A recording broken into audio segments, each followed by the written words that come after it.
This is Winnipeg Sports Talk Daily with Andrew Hustler Paterson and Michael Remis.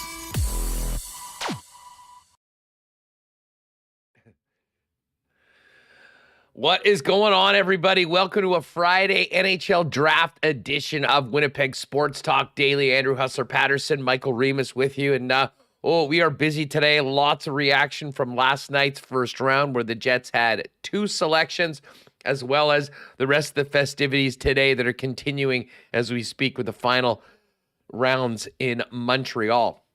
Now, we were going to have Shane Malloy join us today, but like many of you that are probably unable to watch this program right now when you normally do because of the Rogers outage, we've had to switch things up a little bit, but we are really looking forward to really focusing on what the Jets have done over the course of the last 24 hours. Scott Billeck of the Winnipeg Sun. I can't wait to talk to Scott just about the gong show of the travel, trying to get to Montreal. But Scott will be on. We'll talk to him. A number of Manitobans selected as well. So, I mean, some great stories, both for provincially as well as for the local team. Couple exciting picks in the first round. Ken Wiebe a little bit later on. And listen, I know the focus is, of course, on what's happened last night, but we're also going to be talking about a huge football game for the Winnipeg Blue Bombers tomorrow. 4-0 Bombers, 3-0 Lions. Tomorrow night, Marshall Ferguson from TSN going to jump on a little later on. As a former Canadian quarterback, a few better guys to talk about what Nathan Rourke has done so far this year, as well as set up tomorrow's matchup at 6 p.m. on TSN. So, hey, welcome to everybody that's with us right now. Of course, if you haven't already, hit that red subscribe button and join us daily, 1 o'clock Central here on Monday to Friday on Winnipeg Sports Talk. And we can't start the program without giving a big thank you to the sponsors that make this show happen each and every day, including Vita Health Fresh Market, F Apparel, Wallace & Wallace, Aikens Lake, Culligan Water, Manitoba Battery, Royal Sports, Breezy Bend, Not Auto Corp, Little Brown Jug, Princess Auto, Boston Pizza, the Nick and Nicky DQ Group, Assiniboia Downs Canadian Club, and of course, Coolbet Canada. And listen, with all the hockey and all the football to talk about, kind of funny that I'd actually be starting off with a little bit of a golf tidbit, but a huge shout out to Winnipeg and Manitoba's Aaron Cockrell. Aaron is playing in the Barbasol Classic on the PGA Tour. His standing on the DP World Tour got him in, so this is his second ever PGA Tour career start. And I don't know whether it's the good vibes from our buddy Drew Mindell of Illegal Curve, who is in Kentucky, as it were, and following Aaron, but he went 5 birdies and an eagle on the front 9 for a 29, 7 under par. They're right now under a weather delay, but he has pushed himself up into a tie for 5th right now, looking great to make his second cut on the PGA Tour and hopefully contend for a title. Of course, top spot on the leaderboard right now is another Canadian, Adam Svensson, who had a scintillating 62 in round 1. 4 under, and he's at 14. So we will stay on top of that throughout the afternoon if they do get back on the course. But a huge shout out to Aaron Cockrell, and Manitoba golf fans are going to have something to watch this weekend with Aaron presumably certainly playing in the final couple of rounds. So let's get Michael Remis in here and get things going. Rutger McGroarty, Brad Lambert, or Winnipeg Jets. More picks coming off, and got to tell you, you could really feel it amongst talking to fans last night. The energy that McGroarty brings, and I think the value and excitement of the talent, skill, and speed of Brad Lambert made yesterday a pretty fun and exciting day for Winnipeg Jet fans and the organization. Yeah, I think that you loved seeing his excitement when he was picked yesterday, and you want a guy who's got, when you pick him, he's got a big smile on his face as well. And I know that last year's first round pick, Chaz Lucius, was fired up as well. Both from the U.S. development team I think you got to go for that, Huss. You saw what Montreal was picking the Slovak players. You got to get, it's all about the shower narrative, Huss. You got to get guys who've played together, grown up together. You're never going to be better friends than you are at this age. And if you want guys to come together as a team, what better to have them already be teammates? And you're seeing a lot in NFL. You know, you're getting a lot of quarterback, receiver guys who played college together, going to the NFL together. Bring it to hockey. Guys on the same, played together. Seems like, great personality. I know Scott Wheeler of The Athletic was saying the Jets keep drafting the guys who've been his favorite to talk to in his pre-draft writing at The Athletic. He said last year was Lucius, this year Rutger McGroarty. So I loved seeing the excitement when he was called at 14.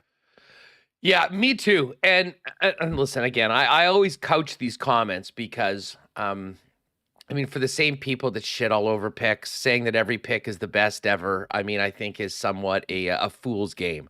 We're drafting 18-year-olds here. There's plenty of time before the vast majority of them reach the National Hockey League. There's more development, and you're basically drafting on a number of traits. Certainly, these players need to have the skill level to play in the National Hockey League.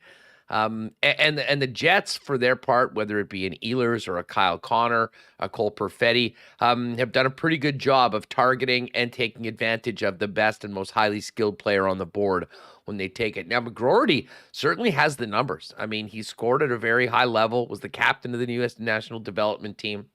But the thing that's exciting about him, especially coming off the year that the Jets had, I think they realized that, with the players that they're bringing in, and especially with their first selection, they wanted a guy that, ticked off a lot of the boxes, but maybe was a little bit more as part of a character, as a leader. And it certainly seems like McGroarty is that guy. I've seen a number of fans, on social media say this, and I'll echo this. I have no idea how, I haven't seen, beyond some of the clips that we've seen of what he's been able to do with the U.S. team and how he's going to turn out. But the energy of this young man is exciting for fans, and I think it's really exciting for the team because to me, the guy just oozes like a Kirouac vibe, Remis. It was pretty hard not to feel that. And of course, we know the program that those two players came from. But that competitiveness, the motor, the energy, and the attitude, this Winnipeg Jets team was missing some of that last season. And I realize it's not going to be in the near future, presumably, that McGroarty is in the lineup anytime. But when he does get to the National Hockey League, assuming that he makes it, I think he'll bring, a lot of things on the ice, but a lot of things off the ice, on the bench that I think we saw last year, I should say. There might not be an analytic number for it, but it is really important when you're putting together and creating a team.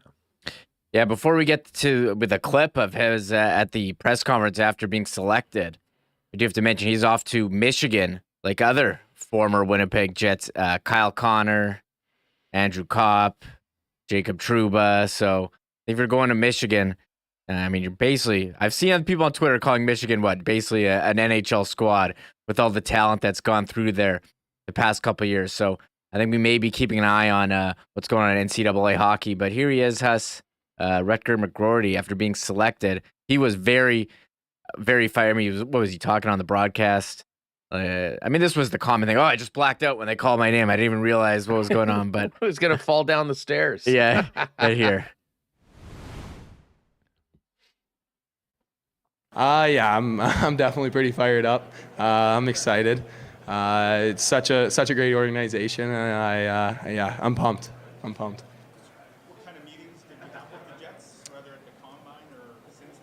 I met with them a little bit earlier in the year, just kind of get to know each other, and then I met with them one time at the combine, and we had really good interviews, and it was awesome. And I got to be honest, I had no clue, but it was I'm definitely really excited. For me, I would say I'm a very skilled two-way power forward. I feel like I bring my competitiveness, my energy every single day. I feel like I'm a good leader. I feel like I got a good goal scorer's touch, and I make my line mates around me better.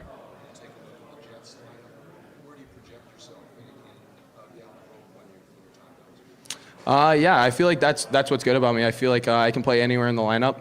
I feel like I enjoy being a top six forward. But if my team needs me to be a third line winger, third line center, fourth line guy, I feel like I can be that, and I feel like I'll do anything to contribute to the team. All right, so there is Rutger McGroarty, and after picking Chaz Lucius last week, I mean, we mentioned that these were the best interviews that they gave Scott Wheeler. The Jets also have some of the best names in hockey right now, and Rutger McGroarty added to the list. We'll talk more about Rutger with Ken Wiebe and Scott Billeck a little later on today. Hey, just quickly, big shout out to Chris Thompson. Chris, thanks very much for being a supporter of Winnipeg Sports Talk and becoming a member. That's awesome. Really do appreciate it. Now, speaking of names, Reem, one of the more interesting names in the draft seemingly fell to Winnipeg at 30. And it was highly likely that sort of situation was going to present itself because of how uncertain the draft boards were and how different they were from team to team. But the Finnish guy with the Canadian name, Brad Lambert, who was a consensus top 10 pick a year ago and still top 15 for a good portion of the scouts in and around this draft, was there for the Winnipeg Jets at 30, and they jumped on the incredibly talented Finn, who many people say is the best skater in this draft. Yeah, his uncle's Lane Lambert, the coach of the New York Islanders, and I was watching on ESPN, Megan Chayka, she had him ranked 12. I see Future Considerations has him ranked 9. Bob McKenzie, 16. A lot of praise for his skating as his biggest skill, and he's playing with men in Finland. So when you don't quite have that man strength, Heston, you're just an 18-year-old, I think maybe you're going to run into some challenges. He had a rough season and dropped quite a bit, but it seemed like this was a pick where maybe we thought the Jets would go forward defense just based on organizational need. When a player like this is available, you kind of just got to pick best player available, and you hope that he fits in. And this is a pick I think could be very high reward for the Jets at 30th overall. Yeah, and I think he'll come in maybe with a bit of a chip on his shoulder. At a really interesting interview afterward, saying, once you're picked, it really doesn't matter, where you got picked. And, with a good season next year, he hopes to be right back at the top of this draft class when it matters. And that's when that amount of breaking into the National Hockey League. And I guess we'll get to this with Ken and Scott a little later on, Reem. It is interesting, and Cheveldaev spoke about this last night, in that he does not have a contract next year in Finland. I believe Saskatoon, if I'm not mistaken, holds his rights in the Western Hockey League. Seattle. And there's also the potential that he could play for the Manitoba Moose as well. And I would think that normally that might not be the mix coming right out of the draft, but considering that he'd been playing in a men's league in Finland, maybe he's a little bit more ready to take his game to the North American side of things, and certainly feels like it translates. So Brad Lambert and Rutger McGroarty, the 2 first-round picks for the Jets. The other selections today, the Jets selected at 55th overall, with the other pick coming over in the Andrew Kopp trade, Swedish defenseman Elias Salmonsson. They then selected Daniil Zhilkin at 77th overall. And this was the pick that came back from Columbus in the Laine Dubois-Roslovic trade. And what's interesting about this one, Remo, is this is a guy, it's much like, we said the Finnish guy with the Canadian name. Well, he's the Canadian player with the Russian name, grew up in Russia, but family moved here early on in his development after attending a hockey camp here. He's been playing in the Ontario Hockey League, and he's another player that a number of scouts had listed and ranked far higher than the 77th pick where the Winnipeg Jets got him. Yeah, that was an interesting name as well. Just back to Lambert, you said that he had mentioned Saskatoon. He does have family in Saskatoon. So that's something interesting. I do wonder where he will end up this season. That was the big question after the Jets making a couple picks today. The other pick they made in the 4th round, 99th overall, was Garrett Brown, the son of former NHLer Curtis Brown.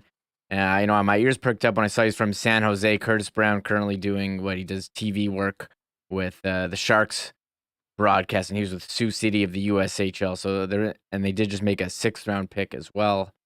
Swedish player. That happened just before we went on the air, but keeping track of all the picks. We do have, if you want to hear from Brad Lambert, we do have him. Yeah. Let's get this up. So this is Brad Lambert, the from Pelicans in the Finnish Liga, 30th overall, selected by the Winnipeg Jets. And here's what he had to say after being selected last night. Yeah, it was an unbelievable feeling to get your name called. It's something you dream about. So it was a great night. Obviously a little nerve-wracking, but I had a great time. Yeah, I talked to them at the combine, obviously, and once during the year, but not an extra lot. But I know the team well, and I'm very happy to go there. Yeah, I guess if you're looking at the result point of view, obviously wasn't the season I would have liked to have as a team and as myself, but I think I learned a lot. I learned a lot about the two-way responsibility of the game and playing at both ends of the ice, and I think that's going to help me going forward. So I think it's going to help me take the next step, but it wasn't the season results-wise that I would have liked, obviously. All right, there's Brad Lambert, the Jets' second first-rounder last night. And, we continue. We'll have a full wrap-up of the selections for the Winnipeg Jets as we get Ken Wiebe with us in a little bit later from Montreal. And, of course, Scott Billeck coming up next. Let's just quickly hear, maybe we won't do the clip of Chevy on day one, Remo, but let's get 4 and 5 ready and just hear what the general manager had to say about each of the picks. I guess we just heard from Brad Lambert. Why don't we go with number 4 next on Chevy on the Brad Lambert pick, talking about the opportunity of a player with that level of skating ability and skill still on the board with their second first-round selection last night. Well, we're going to be biased now because he's ours, but we think he's the best skater in the draft. And I think obviously, he's played over in a European men's league, which is tough. We've seen that with other players as well. It's hard for young players to, get different kinds of opportunities to really accentuate their talents over there. But the positive is he's played with men, so he knows what it's like to play, in a men's organization and in a men's league. So. Unfortunately, the World Junior Tournament didn't get a chance to show itself there because I think, unfortunately for us maybe, because I think that might have been his coming out party just based on, the early returns there. So, again, great opportunity for the Jets organization. Yeah, there's Shovel Day off on Brad Lambert, and of course he's referring to the World Juniors that were snuffed out after 2 games. And Lambert stepped up big time, had, I believe, 2 goals, 3 assists, 5 points in the first 2 games for Finland. And then, of course, the tournament was shut down. So maybe that was advantageous for Winnipeg, where he didn't have more of an opportunity to show what he could do. Let's get one more clip in from the GM. Cheveldayoff talked about the young man, the Nebraska native, second ever to be drafted outside of Jake Gensel, and certainly the highest drafted Nebraskan ever, Rutger McGroarty. Here's Chevy on their first pick last night. He in the interview process, he was obviously great. I think you guys got probably just a brief glimpse of it, but when for us, the questions that we asked and the way he answered them, and obviously the way he plays the game are consistent. He plays the game hard. He answers the questions hard. It's one of those things that again, as an organization, drafting a player with those kind of attributes is real exciting. All right, there's Kevin Cheveldayoff. I don't know what was up with the audio there for the Chevy interview last night. A little bit of fuzz in that mic, Ree.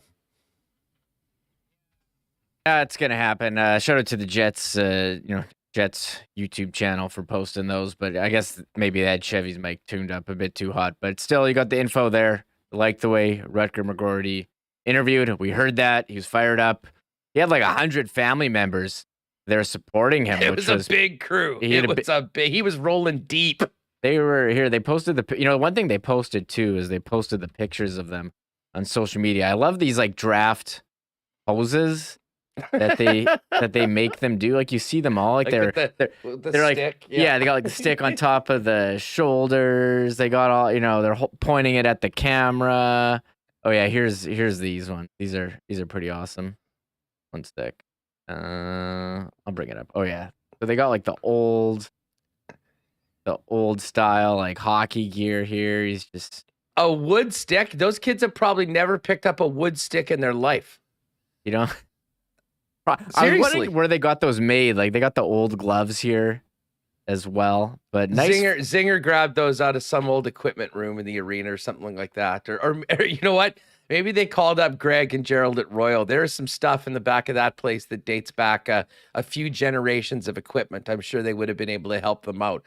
I mean, the one thing that stands out other than the old school equipment, though, is the grin on McGroarty. I mean, and that just speaks to the energy that I think he's brought into his teams in the past, and that hopefully he'll bring to the Winnipeg Jets, presumably when he becomes an NHLer at some point. Yeah, we'll have to wait and see. I think we're still, a couple years down the road, but you look at some of the recent drafts, and with Lucius, and here's Brad Lambert's picture. Lucius and McGroarty. He's laughing. Like I was looking at this equipment. By the way, shout out to Ralph, TSN 1290, legendary caller Ralph. Somewhere he's smiling right now because if I'm not mistaken, those sticks have a straight blade. Yeah, I looked at these pictures. I'm like, where did they even get these sticks to do? Like, look at the skates at the bottom. Those are like old skates. So some nice draft photos. I saw these are great because I saw the NHL's social media putting out some draft photos with like Lemieux putting his hands on Crosby's shoulders after Crosby. It's just a legendary photo. There's one of like Ovi and Andrew Ladd after their draft. So I think these will be fun to look back on. And they were posting ones of like Ehlers and Kyle Connor. Like we saw the Kyle Connor when he got drafted and how young he's looking. And Kyle Connor now, he's got the long hair and the beard. So I think this is just part of draft day, and it was nice, Huss, for an in-person draft. It's a big celebration of hockey. There was a lot of crowd. We haven't even touched on the Montreal fans there, but it seemed like a great atmosphere, a great place for a draft. There was, and listen, we'll focus more in on the Jets with our guests coming up, but let's just quickly talk about everything else that happened last night. I mean, first off, Slafkovsky going number one, and the fact that Shane Wright dropped all the way to number 4 was, I think, stunning. I can tell you, I spent enough time on the lock shop. I was on with Gabe Morency yesterday. We were looking at all the odds, and while I was on with Gabe, we saw the odds for Shane Wright dropping from -300, -225, -200. It still didn't get much lower than that. And then, never mind not being the number 1 overall pick, Jersey goes with Nemec, the defenseman. And then with the choice of both centers, Logan Cooley and Shane Wright, the Phoenix Coyotes go with Cooley. And Shane Wright seemingly fell into the laps of the Seattle Kraken at 4th overall in the draft. He's going to have a chip on his shoulder. And listen, I know we've seen this picture quite a bit, or the video quite a bit on social media after, he shakes the hand of the commissioner and is moving around. Did give somewhat of a death stare out onto the draft floor. Many speculated it was at the Montreal Canadiens. But we'll always remember this draft. He was sort of they had the Aaron Rodgers cam on him for those first 3 picks. It was a little bit uncomfortable. But we'll see what happens. All the scouts were right that these other guys passed Shane Wright as NHL prospects, or do the expansion Seattle Kraken get a real steal at 4th overall for a guy that was the consensus number 1 pick for the better part of the last 2+ years? It's funny. I was thinking about our guest earlier this week, Grant McCagg, who said he had Shane Wright going low, and he was talking to people, and I think he definitely seemed to nail it on that. And I remember looking at the odds on him, thinking, okay, he's not going to go first. I think the odds on him to go 4th, like on Wednesday, was something silly, and I'm regretting. It was like 15-1. 4th overall was 25-1, where he actually ended up. So, but yes, and shout out to Grant for having the stones. If you go to his Twitter page, I'm sure it's probably still there. He has had his tweet from May 18th pinned to his profile saying that Shane Wright was not going to be either the 1st or 2nd pick in the draft. So Grant knew what he was talking about, was on top of it. So a little bit of dap for our friend Grant McCagg from over at Recruits. All right. Billeck's going to join us. We should also mention a great day for Hockey Manitoba and the young men that were representing our province. And we'll talk about that with Scott in a minute because we've had some more Manitobans drafted today. But last night, Connor Geekie going 11 to the Arizona Coyotes. Denton Mateychuk right after that to the Columbus Blue Jackets. Blue Jackets with two sweet defense prospects, along with Jiricek at 6 in the first 2 rounds. And then Owen Pickering, picked by the Pittsburgh Penguins, another Manitoban.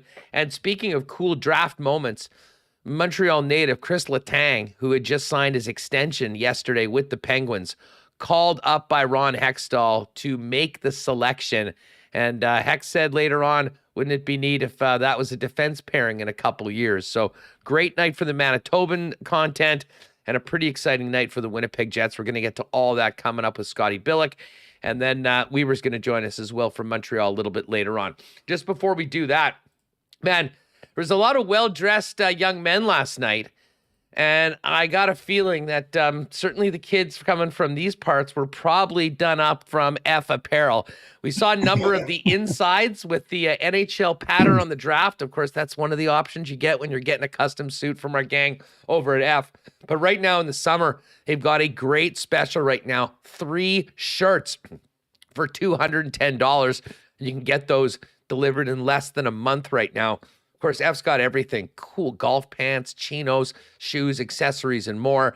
And of course, they are the go-to spot for the best and most affordable custom suits in town. And if you got a wedding, make sure you talk to them. Put a 15% discount for all the fellas when the wedding party gets their suits from F Apparel. 190 Smith Street downtown. And you can book them online or get an appointment at fepapparel.com. Of course, our friends at Wallace & Wallace are the fencing and overhead door specialists in town, but you might not know they're also the leaders in boathouse doors. If you're out on the lake this weekend and you're seeing a boathouse and a boathouse door that is attractive to you, chances are it's probably Wallace. They've got it all, and you can choose between a steel or aluminum door, polycarbonate or glass panels, and a design that's perfect for your little piece of paradise. You can give them a call, and especially if you think that you might need some TLC on that boathouse door now that the high water's receiving, you can give them a call to arrange a service visit at 204-452-2700. Hit them up on wallacedoors.com or check out the showroom on Lawson Road. And by the way, we still do have that offer for WST listeners. First 50 people to stop by Lawson Road will receive a free LiftMaster laser garage parking assist. So you need to have that tennis ball hanging in your garage anymore. Just come on down, ask for Haley or one of the gang and tell them Huss and Remo sent you from Winnipeg Sports Talk. Going to be a great weekend to get out on the water. We'll be getting on the water in just a couple of weeks over at Aikens Lake. I cannot wait. If you're thinking about planning an unbelievable fly-in fishing trip in the province where you can be on the water in less than 2 hours from the city of Winnipeg, Aikens Lake is the place. And as great as the fishing and the accommodations are, the only thing better than that is the incredible people and the Trent family that run it. Find out more online at aikenslake.com, and make sure you're following them on socials. And our good Pitt Turan is showing you all the big ones that are coming out of the lake on a daily basis online at aikenslake.com. And hey, with barbecue season in full effect, you might want to pop by and see our friends at Vita Health. Vita Health's already stocked with Winnipeg's best selection of local organic and natural groceries, supplements, and beauty products, all at great prices. We also got some great healthy options for the barbecue, including bison burgers and lean bison steaks, not to mention delicious chicken. And while you're there, check out a number of great options, including some non-alcoholic beverages that you might want to include or at least have for your guests when you're entertaining. It's all there. Vita Health, 7 Winnipeg locations, including the newest store in Linden Ridge, and they're online at myvita.ca. All right, let's get Billeck in here. Scott, thanks so much for doing this. Before we get to the draft, I was planning on going to, and I got freaked out by the travel issues that we've been hearing about for the last little bit. I mean, do you even want to go down that road? I mean, I was following you on Twitter. It seemed like it was just one hellish experience after another. I sat on the plane on the tarmac to go to Montreal for 2.5 hours. They delayed it like every 15 minutes. And then so they let us deplane for a bit so you could walk around and go to the bathroom or get some food or coffee or whatever. And then you get back on the plane and like 5 minutes later, so yeah, the flight's canceled. And so then it's a mad scramble to try and like get on another flight. And it just never came to fruition. And then I tried to get on a WestJet flight the next day. I could have got on a WestJet flight on Wednesday afternoon for $2,300. That was a no-go. and then there was another one for about $1,300 or $1,400, and that was a no-go. So I went from having, hotel rooms booked, all my credentials were there, everything, to sitting in my room today with about 6 screens up covering the draft last night and today. So pretty disappointing. But hey, what do you do? I mean, that's been this whole season, with travel, with COVID. I was happy to get to Seattle and Vancouver a couple times this year. So I'll take it and hope for the best next year. The irony is that it's far harder to travel right now, quote unquote, post-COVID than it ever was during the damn pandemic right now. But it's a disaster. Anyways, we could spend a lot of time bitching about it. But anyways, I'm very happy that you had some time to join us today, and thanks so much for doing this. Hey, just before we get to the Jets, what did you make of the draft overall in the first round? I mean, falling to 4, the intrigue in the first few picks, and then, as so many people did predict, including Kevin Cheveldayoff, there might be a gasp or two because of just how different so many teams were, list to list, scout to scout.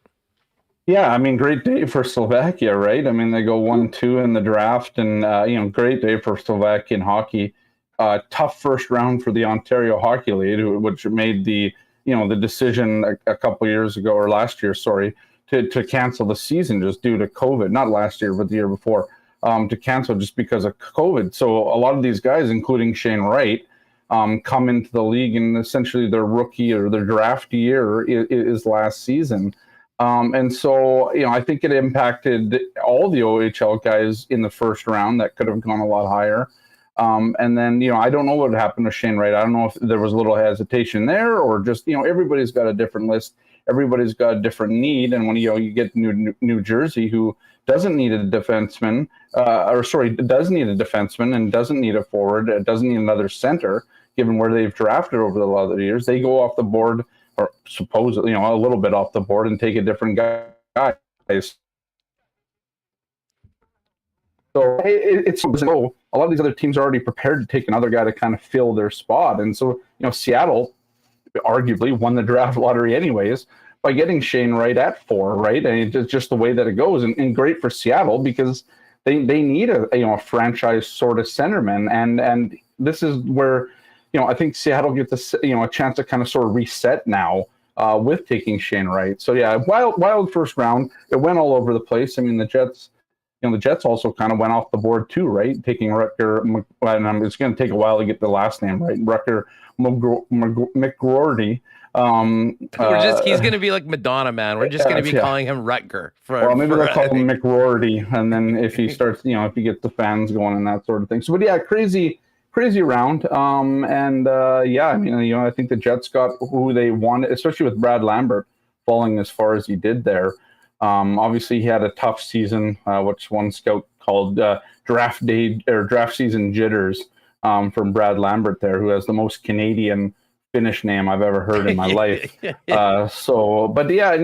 was a weird first round, but I mean, back to in person for the first time in a couple years, and it had all of it, right? I mean, Montreal, great place to watch hockey, never mind have a draft. It looked nuts in there. Everything I was hearing from Mike McIntyre, Kenny Wiebe, who you'll have on later, just talking about how insane it was in there, and the gaffes, and a little bit of smattering of boos when they didn't take Shane Wright first overall. So pretty crazy day, and a good day. And I'm rambling here, but a good day for Manitoba in the first round. We saw 3 picks go.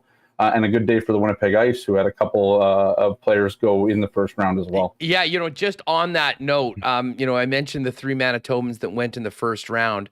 Our good pal Derek Ingram is a proud dad right now. His son Adam went, I believe, 82nd to the Nashville Predators. And then Mikey Milne, also from the Winnipeg Ice, ended up going at 89. I did see Reed Dick, the Winkler goalie, getting picked in the second round. Yep. And speaking of goalies, the Jets just went and took a goalie in the 7th round, and another great. I mean, the Jets might have the corner on the best names. I mean, listen, Rutger McGroarty, the Finn, Brad Lambert, and now Dominic DiVincentis. DiVincentis. 7th rounder, Ontario product, played for North Bay of the OHL. And Mike just saying the kid's going to be a fan favorite, tremendous personality and talker. So I'll tell you what, I mean, we'll see how these guys do on the ice, but for guys like us that talk to athletes, it sounds like the team might have done us quite a solid. Let's go to the 2 Jet picks, though. The McGroarty one is interesting. And I mean, I guess depends on, calling someone off the board. I mean, I'm just looking right now. Bob McKenzie, shout out to Dresman to put this out. The preseason 22 draft rankings, Brad Lambert was number 3. Rutger McGroarty was number 12. And the guy they got in the second round, Elias Salmonson, was ranked number 14.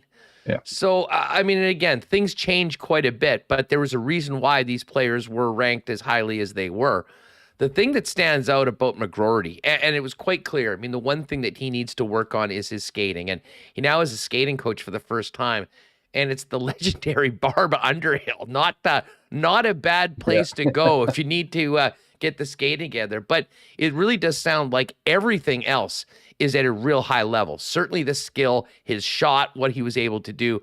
But honestly, Scott, I mean, we're going to hear good things about all the players that were picked in the first round.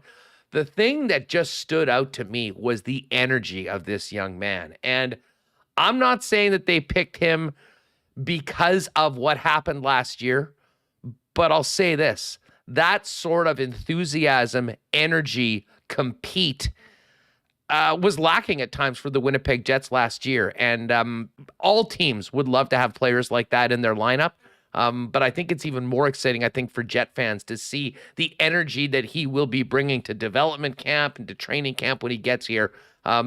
Because frankly, that was something I really do think that was lacking a little bit overall in the squad last season.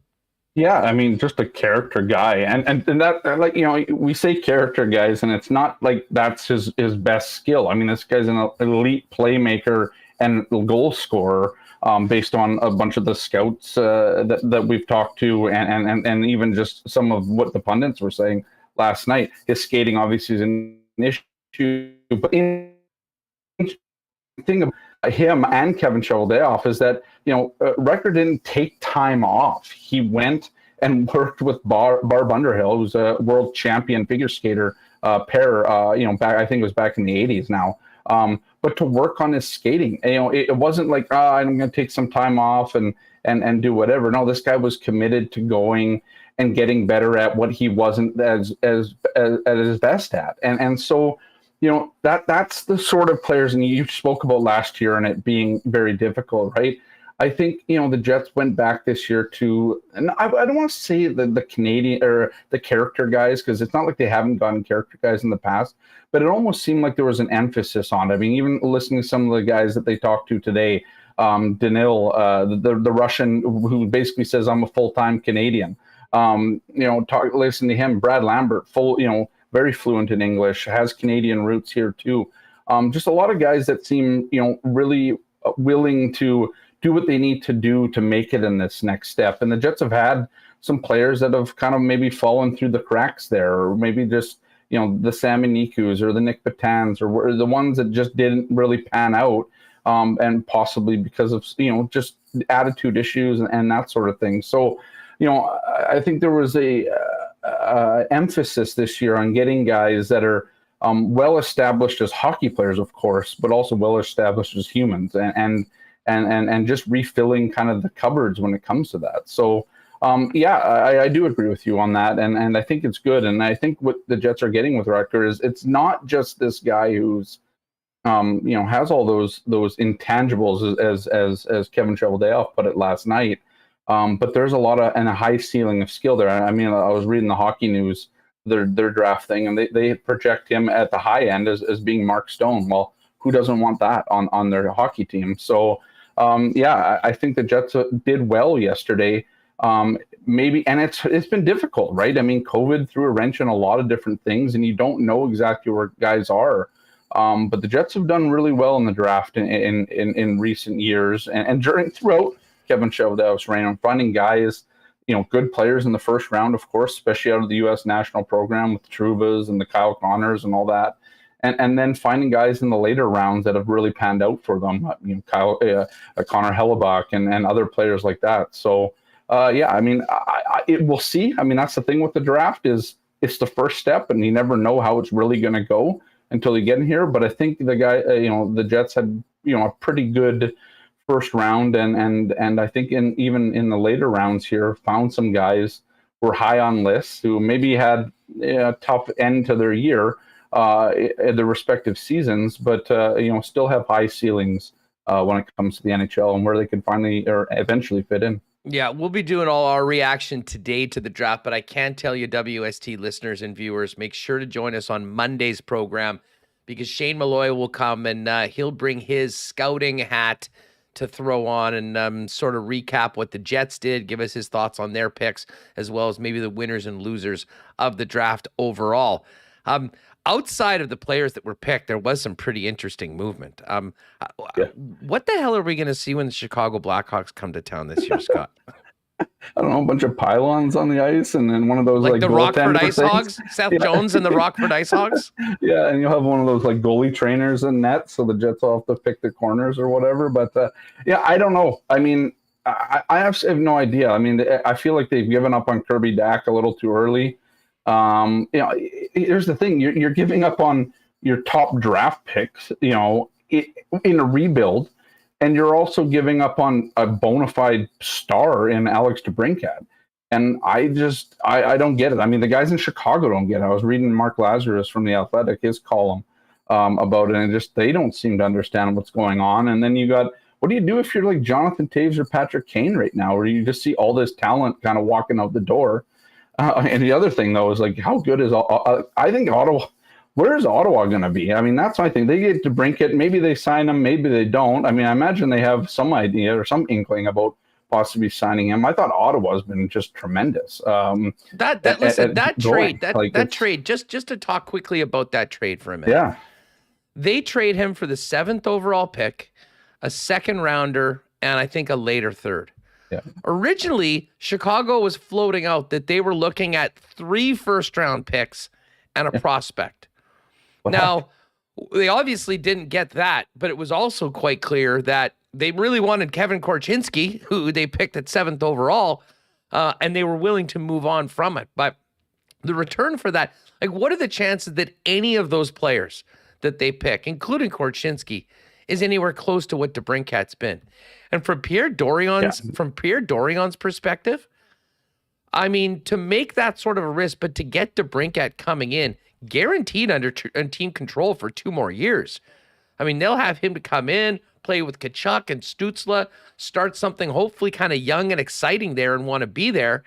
And to be honest, if they find out that they can't sign him, I can't imagine that they're going to get less for Alex DeBrincat at the trade deadline or next year than they just had to pay to get him yesterday night on the draft floor.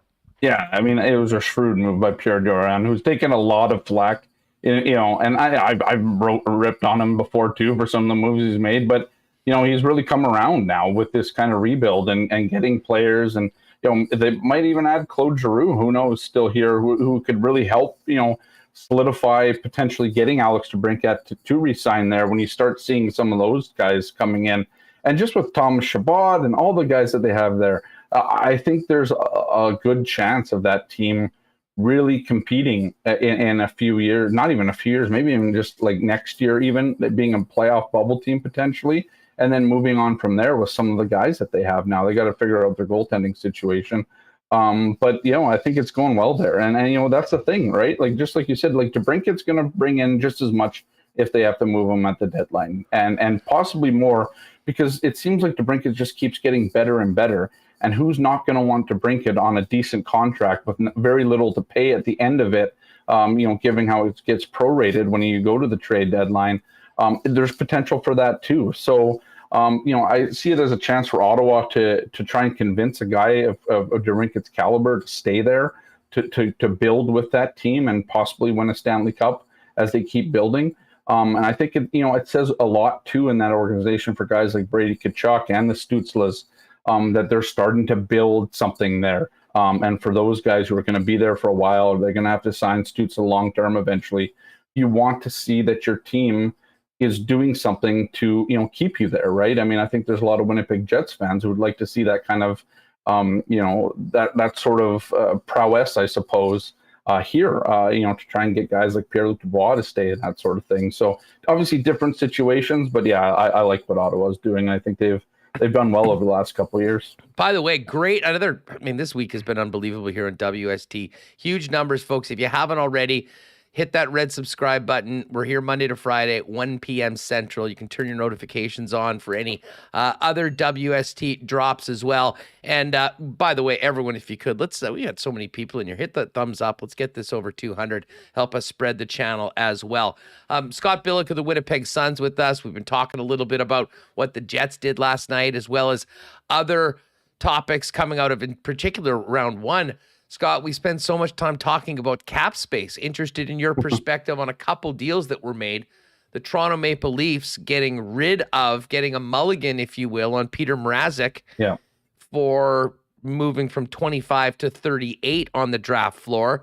And the Edmonton Oilers trading, what is it, a 2025 second rounder and a 2024 third rounder to get the Zach Kassian contract off the books and moving down three spots in round one? Well, that too, and then Duncan Keith retiring today, which helps him with his cap hit in there, which screws over Chicago with the cap recapture penalty that Chicago's now got to eat, which I think is like $5.5 million or something like that. No one cares. Like, that'll just help them get to the salary cap floor with the team that they're going to be icing next year. Yeah. No, well, I mean, I guess they're going after Connor Bedard, right? I mean, what else are you doing if you're Chicago at this point? But I mean, good moves by both the Leafs and Edmonton. Edmonton's got to make room, right? This is the biggest thing. I think it's a blessing in disguise for them that Duncan Keith got that retired. I mean, Keith, I don't know what Kenny Holland was thinking when he brought him in the first place. So they need to get rid of cap space potentially to sign Evander Kane if they want him back there. Who knows what's going on with that and the San Jose Sharks and all the grievance and all that. But just other guys. I mean, Edmonton probably feels like they're on the cusp, but of course they do, with their two big stars there, and McDavid and Draisaitl. Getting rid of Kassian, who I didn't think have a good playoffs. He was a little bit, kind of boneheaded penalties and stuff like that. I think they're doing this great. And the Leafs, obviously, I mean, they need the cap space too. Potentially still need a goalie if Jack Campbell decides to go elsewhere. So we'll see what happens there. But just some good shrewd moves, right, to get it off.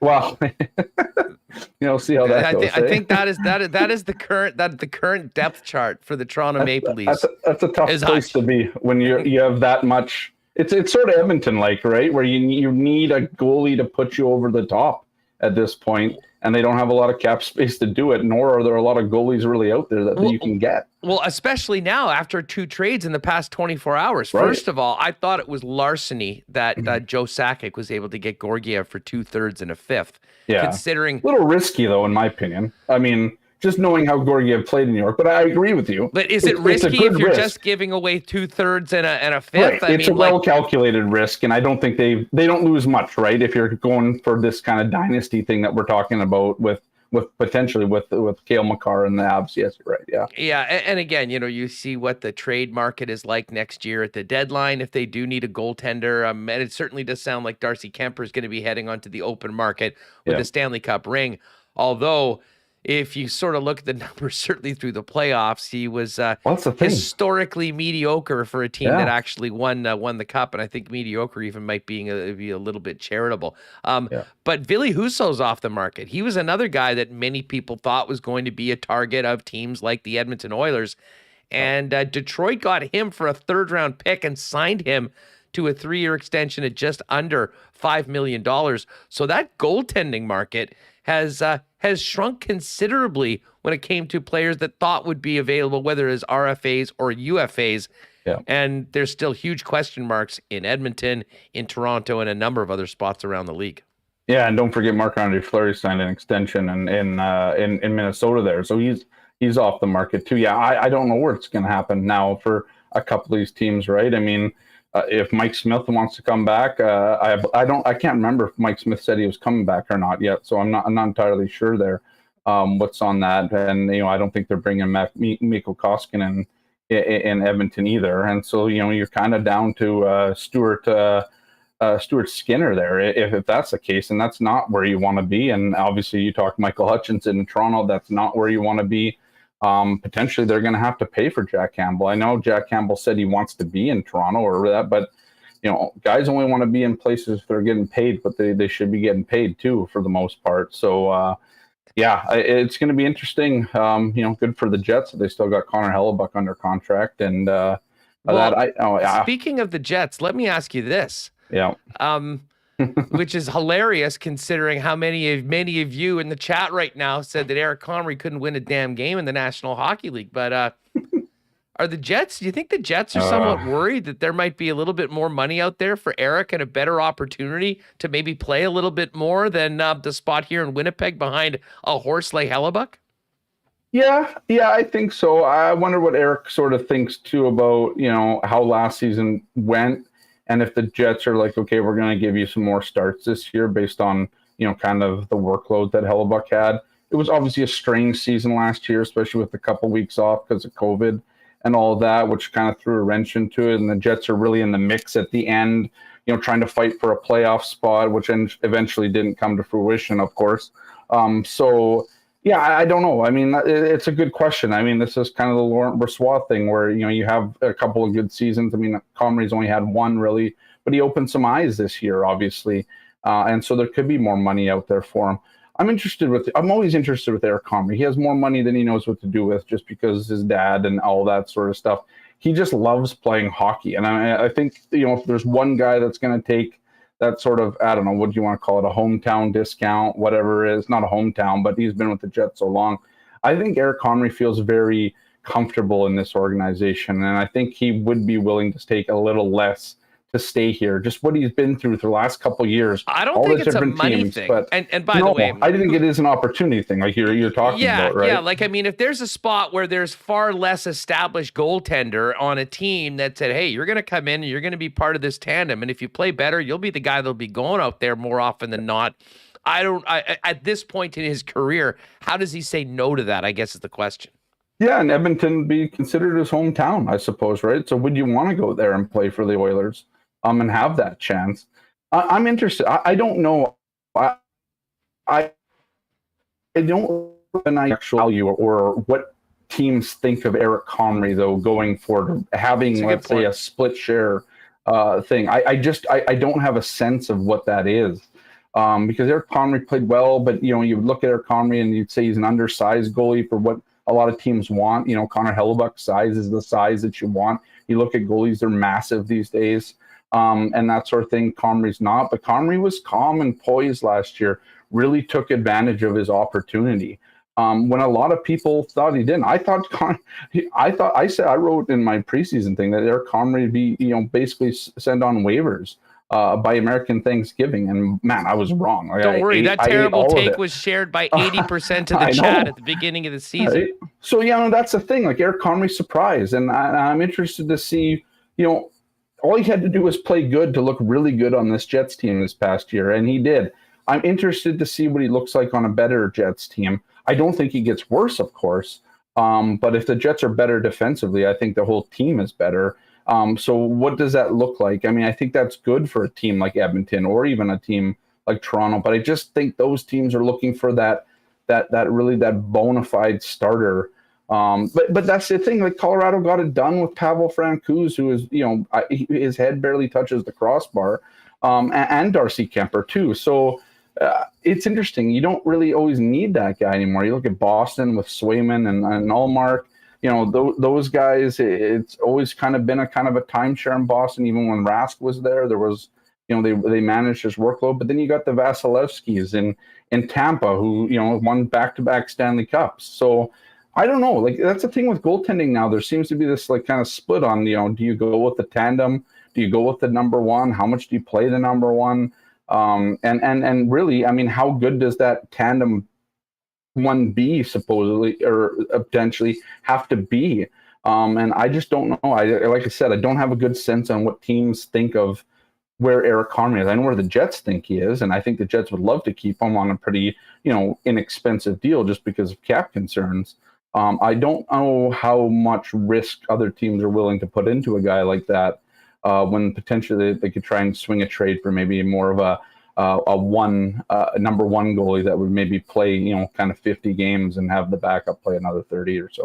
I should mention one other goalie was on the move, Vitek Vanacek, who of course was a Kraken for all of a day or whatever when he was selected in the expansion draft and traded back to the Caps. He goes to the New Jersey Devils with a second for a second and a third. Hey, Scotty, before we go, the other thing we've been talking about all week is potential player movement on the Winnipeg Jets. Did not happen today. Where do you think things stand with Captain Blake Wheeler as well as one of the defensemen? And when, if a trade is made, when do you think those might take place?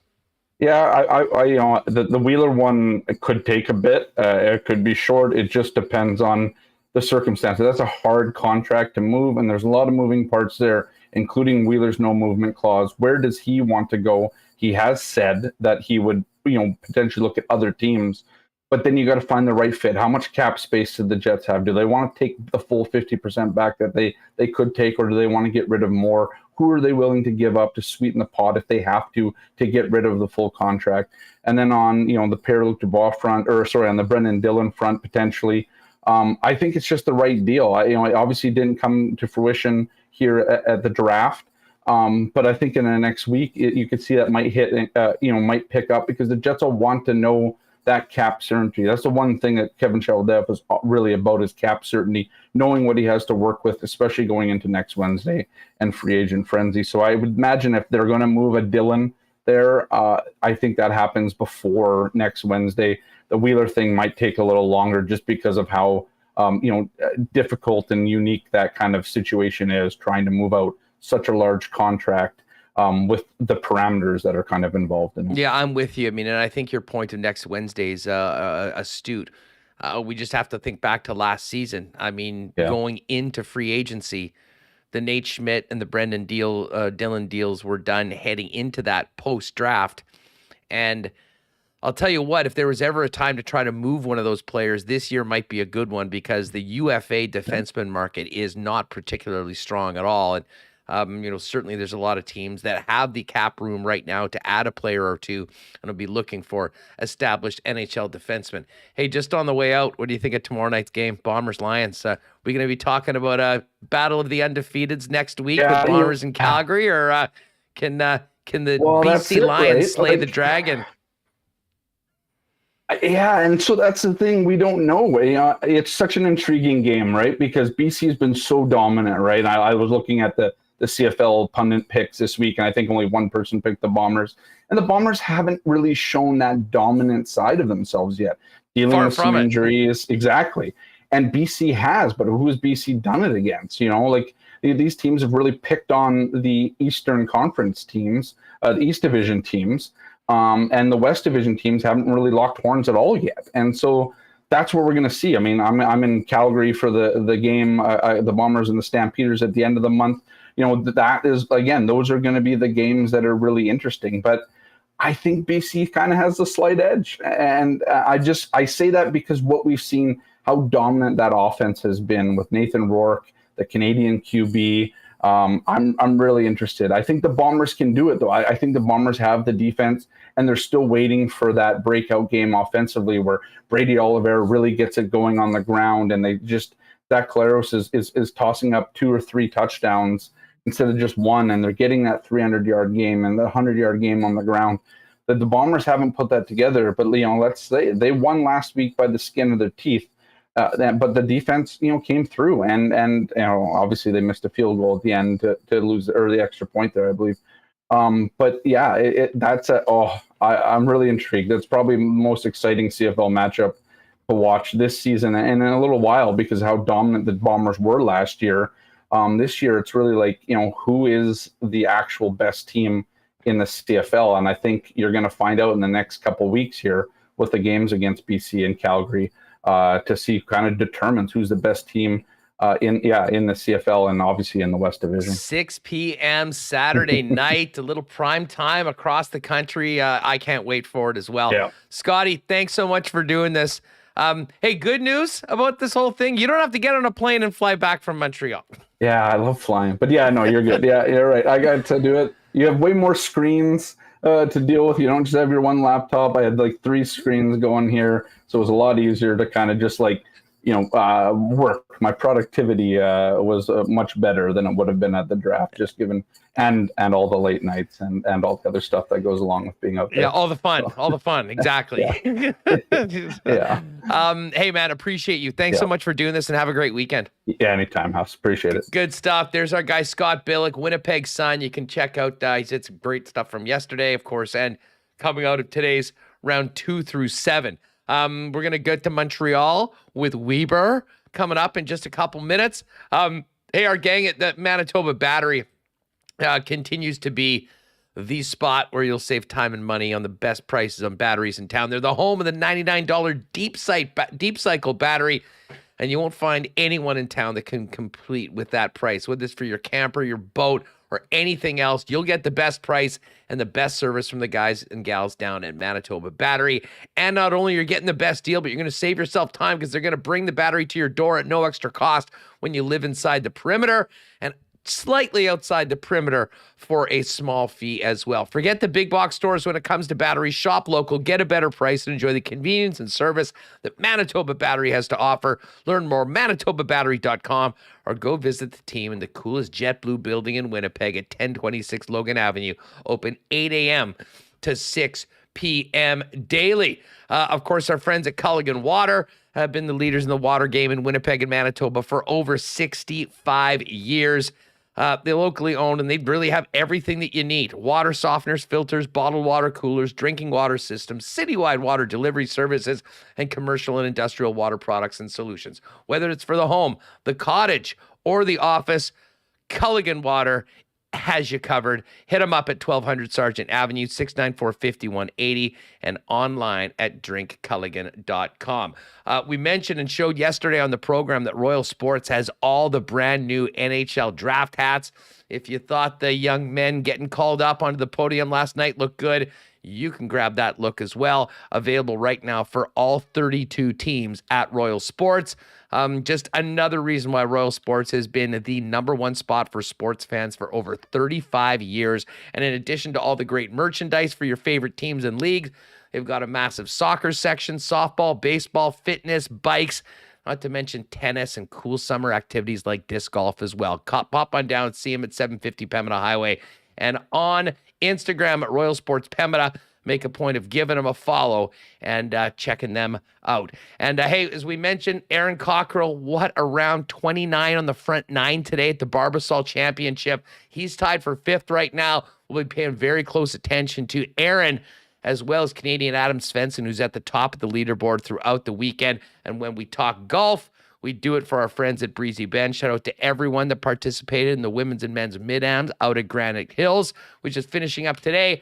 And, of course, if you're thinking about a great home for your golf, or for your family on the golf course at one of Winnipeg's top private clubs, Breezy Bend's the spot. Give him a call, talk to Corey Johnson, our good friend, or find out more online at breezybend.com. All right, let's get to Montreal and bring in Ken Wiebe, finishing up all the festivities of the draft. Wiebe, how are you doing? How's it been?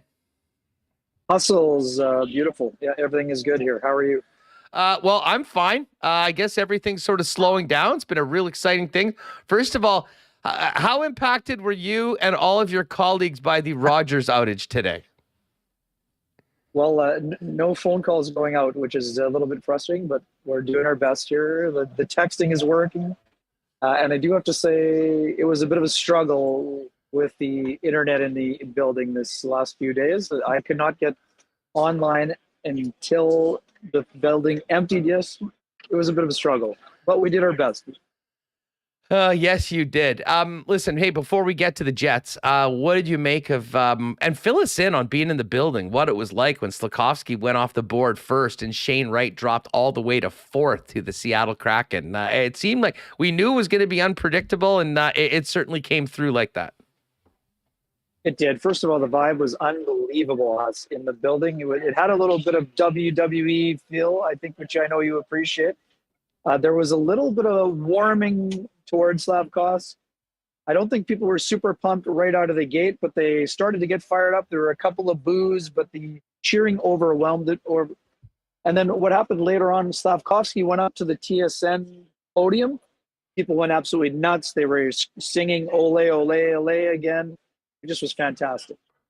Yeah, well, I also saw a video from Mike McIntyre speaking of the WWE vibe where, I mean, he looked like Kevin Owens himself in Montreal, high-fiving all the fans. And by the way, I tweeted this out. If you haven't seen it, check social media. The highlight of the entire draft was KO himself, Kevin Owens, surprising his biggest fan, Bruce Boudreau, live on the NHL Network today. That was absolutely classic. But Ken, let's get down to business. We'll talk about the Manitobans in a minute.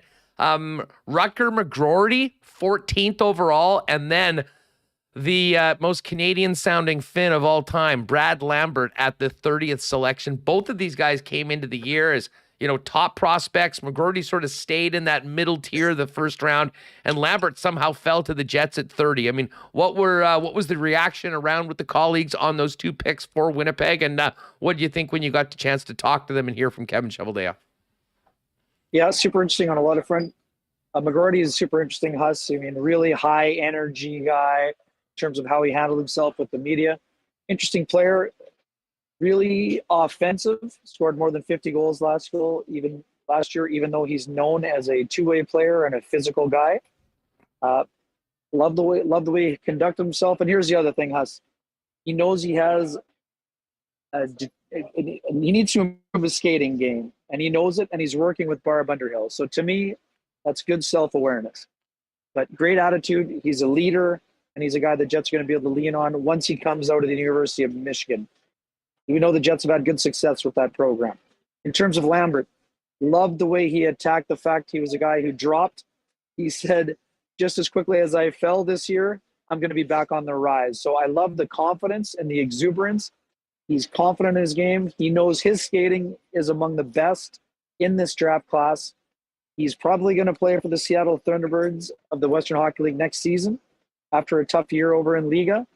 But this is a guy that's going to go to a team that's excellent and be a dominant kind of player. Just spoke with Mark Hillier. He was fired up to be able to get him. He outwardly said he knew it was a tough year. Otherwise, he's not available at 30. But they trust in the player, and his skating ability and finishing ability was something that really caught their attention. Now, you mentioned Seattle. Do you think he was playing against men last year. Might he be an option for the Moose? He would be an option, like technically, but for me, Huss, I think because of the situation Seattle will be in, Seattle is going to be like the Winnipeg Ice on the other side in the Western League. They're going to be among the teams that are going to be chasing the Memorial Cup. So I think that they'd probably rather have him in that junior hockey situation. But the Moose would certainly be an option, and we know that they don't have a ton of the high-end skilled players at that level. They have a lot of prospects up front, but they don't have those finishers necessarily. So, but to me, I think the Western League is probably the primary option right now. So we'll see what happens and how that develops. Well, tell us a little bit more about what Mark Hillier had to say. I always love hearing him after the draft on who they picked. And listen, I know we've talked about the first rounder, but let's talk about a couple of the top selections today. Elias Salmonson, who I believe Bob McKenzie had 14th going into the season, and a very interesting Russian-born playing for Canadian player from the OHL, Daniil Zhilkin, at 77th overall. What do we learn about those two new additions to the fold? Yeah, Salmonson, really nice kid as well. And he's a guy who mentioned Adam Larson as a guy he likes to pattern his game after. Skilled guy, but also plays with a bit of an edge. Zhilkin is super interesting. What a story. 9 years old. He comes over for a camp. They're so impressed by him that he moves his family from Russia at 9 years old to chase his NHL dream. And even that, he didn't think the NHL was a possibility for him until about 3 years ago. So really outgoing kid. He did a great job with Team Canada recently. I think they beat Russia at one of those tournaments, which is really special for him. Good two-way player, great finisher, good skater. I was very impressed by him as well. And the other part on the scene here, Huss, the goalie that just got selected by the Jets in the 7th round. What a scene. This place is clearing out. Most people have either been picked or won't be picked. His name gets called, and the place goes bonkers. There's like a group of 20 or 30 friends and family members around him, and he's just really fired up about the experience. I talked about, loving Carey Price as a goalie growing up, and he said, now I'm going to have to watch Connor Hellebuck a little bit more. So really interesting on a lot of fronts. And then Fabian Wagner, the Swedish player, really good two-way center is what we heard about him. And then Garrett Brown is a guy who won a USHL championship with Sioux City this year. Big, strong guy on the back end, pretty mobile. And he'll be going to the University of Denver, I believe, the reigning Frozen Four champion. So a nice variety pack.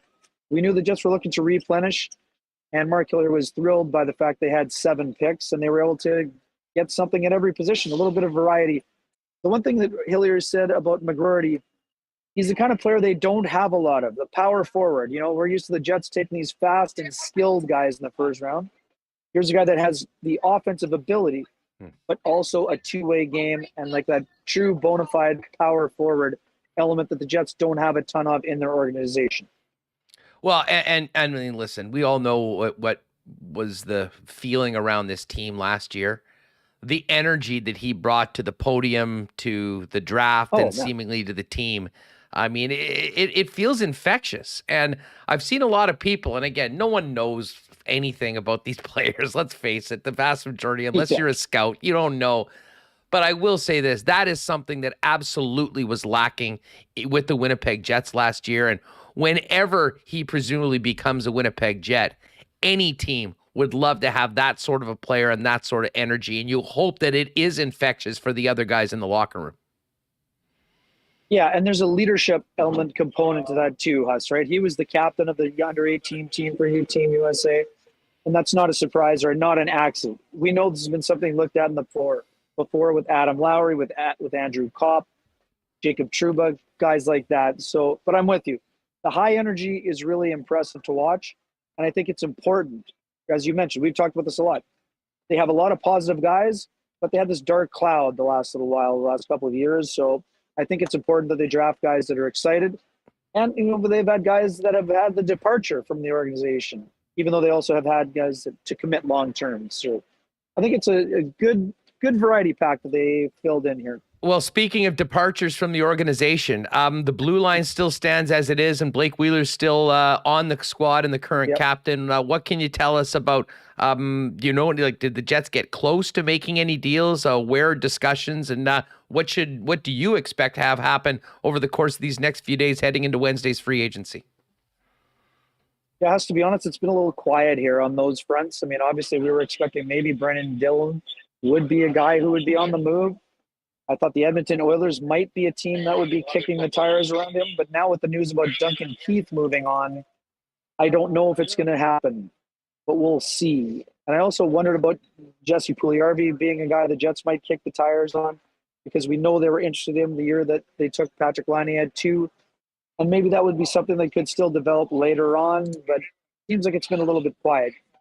Kevin Cheveldayoff, didn't seem all that impressed by my question about the trade values and maybe what was out there. But I think he said the focus was on their draft picks. Now I would imagine they'd be looking more on the personnel side with free agency less than a week away. Yeah, I mean, I will say this. With Keith retiring, I would imagine that might even open the door more for Edmonton to be adding a defenseman. I guess it depends on that. Probably means Tyson Barrie staying. I guess that was the one thing. That's sort of the buzz around here. What did you think about the other deals that had happened? I mean, I'm still stunned that Kyle Davidson couldn't get more for Alex DeBrincat personally. And then a number of other interesting deals, like obviously a D'Angelo going to the Philadelphia Flyers. And goalies were really maybe the most valuable. They were the most traded asset with the Double V and Washington going to New York, as well as Fleury re-signing. And then, of course, the other deals, including Ville Husso, now a member of Steve Yzerman's Red Wings. Yeah, I like the move with Husso to the Red Wings. What I love is the Georgiev move by the Colorado Avalanche. I know there was a lot of talk that Darcy Kemper may be coming back, but to be able to get a guy at a lower price range, that will allow them to have more room for the Nathan McKinnon extension, and also to maybe bring back Balharry Nichushkin. So I think those are important elements. Also, that could open the door for Josh Manson to return as well. On the other fronts, it's interesting. I mean, the tankathon is definitely on for Chicago. Oh. Arizona was interesting yesterday. But overall, I think there will be bigger deals to come. And when it comes to DeBrincat, Huss, I'm with you. I love the move by Ottawa. I don't think they gave up a ton to get him, to be honest. And I think it's a perfect fit for a team that's trying to accelerate. The other thing was the Shane Wright. I mean, we only touched on it earlier. I got to say, our guy Stephen Wino had this pegged a couple days ago. He felt like he had the potential to be the Seth Jones of this draft, to maybe drop from 1 to 4.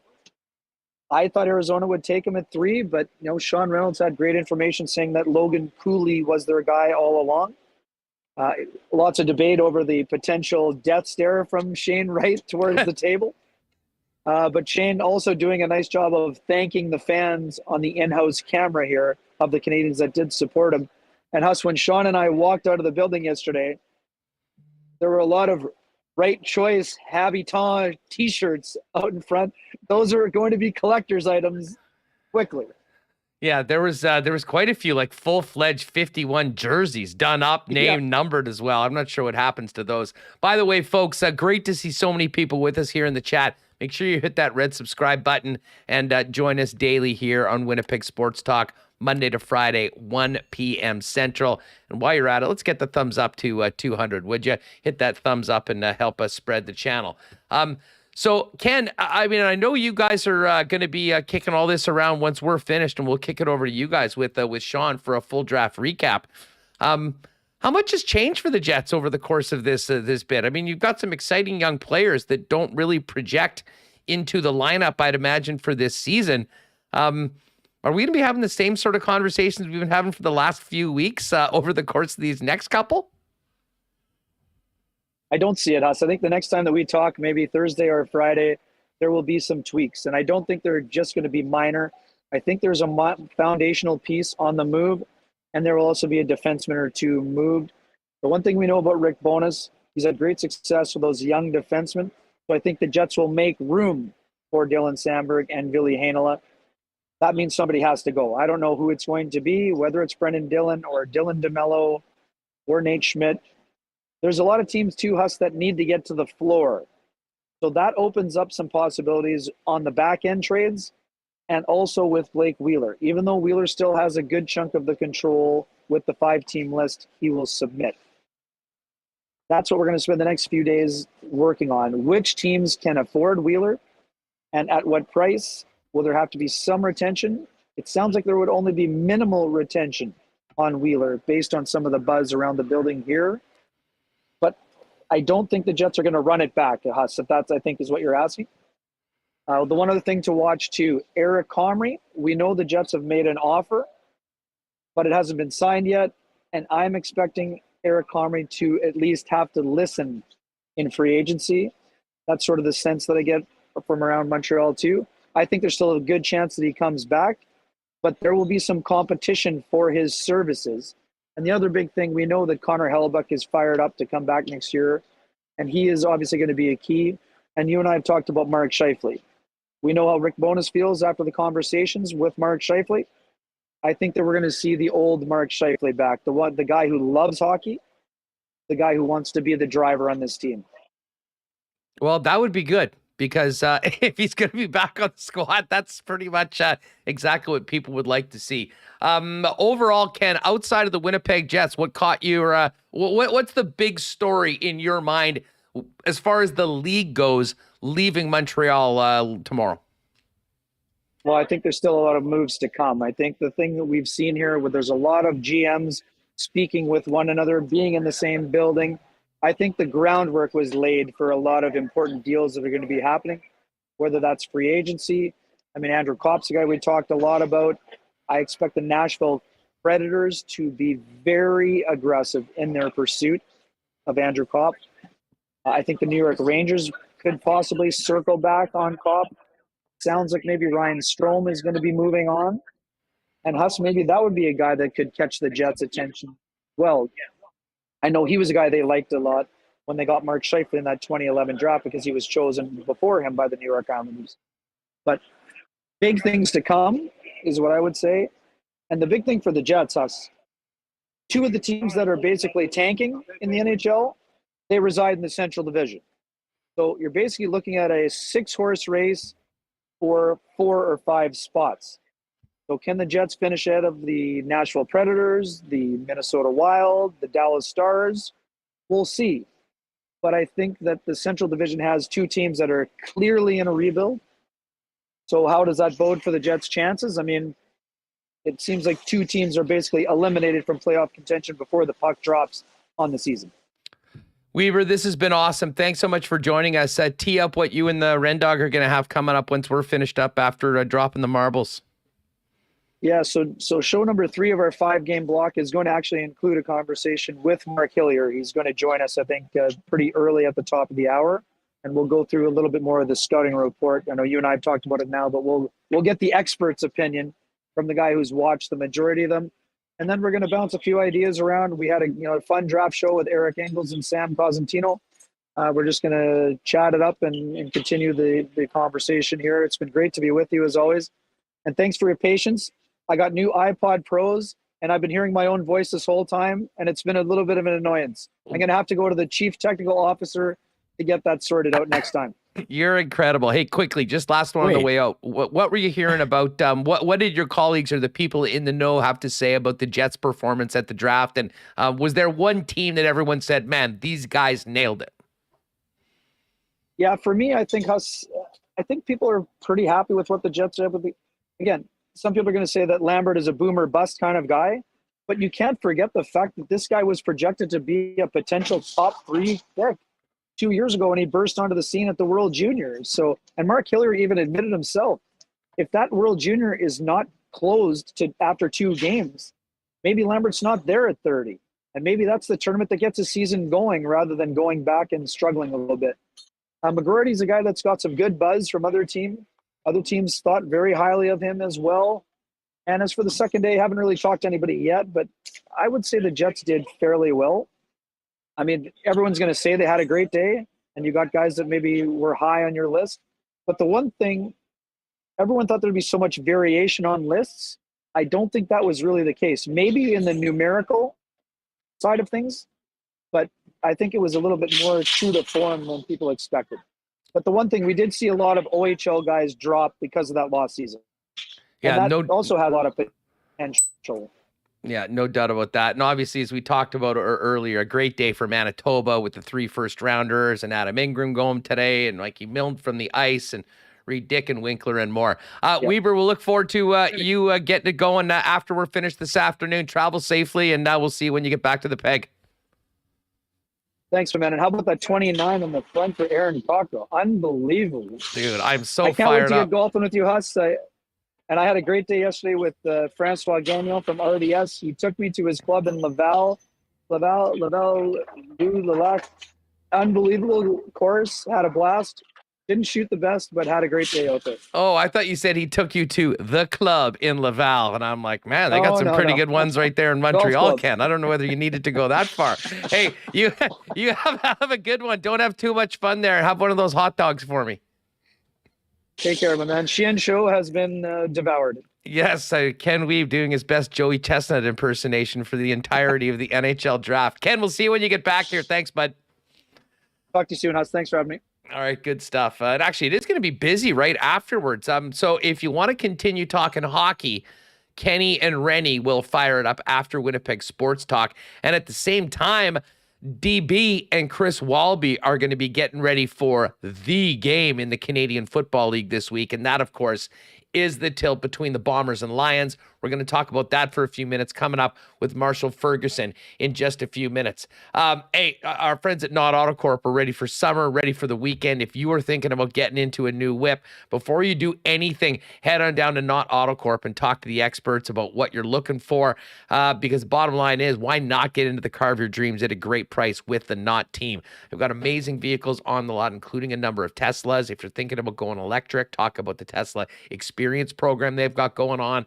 And if there is a particular make and model you're looking for, let them know. They'll get it here to Winnipeg and get you into it for the best price possible. Not AutoCorp, Waverly and McGillivray, and online at not.ca.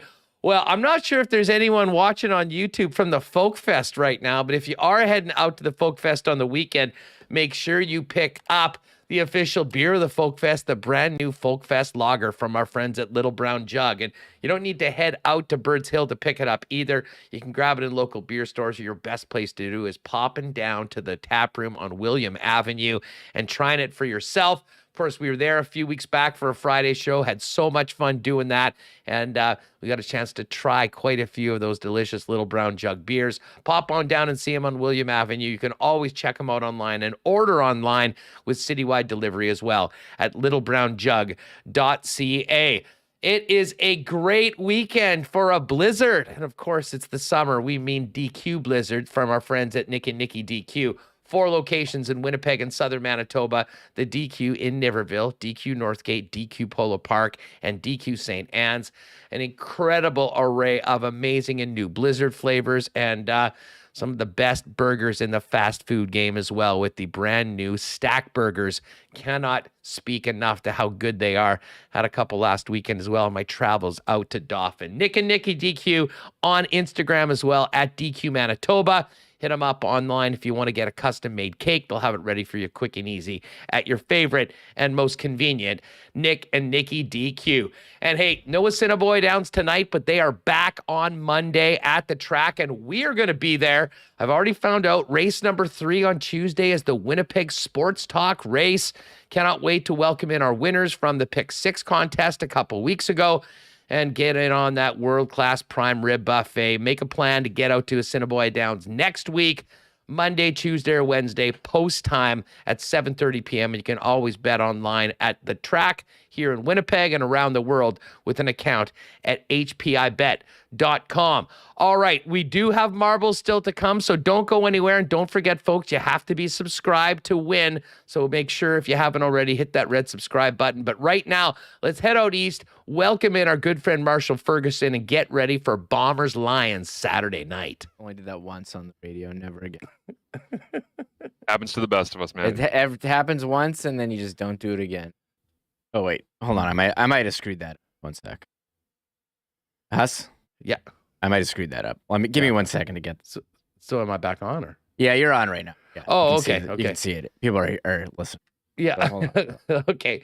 We're just gonna get this. We had with all the chaos of the draft happening and not knowing when Ken was going to be able to join us, as well as Scott, depending on availabilities.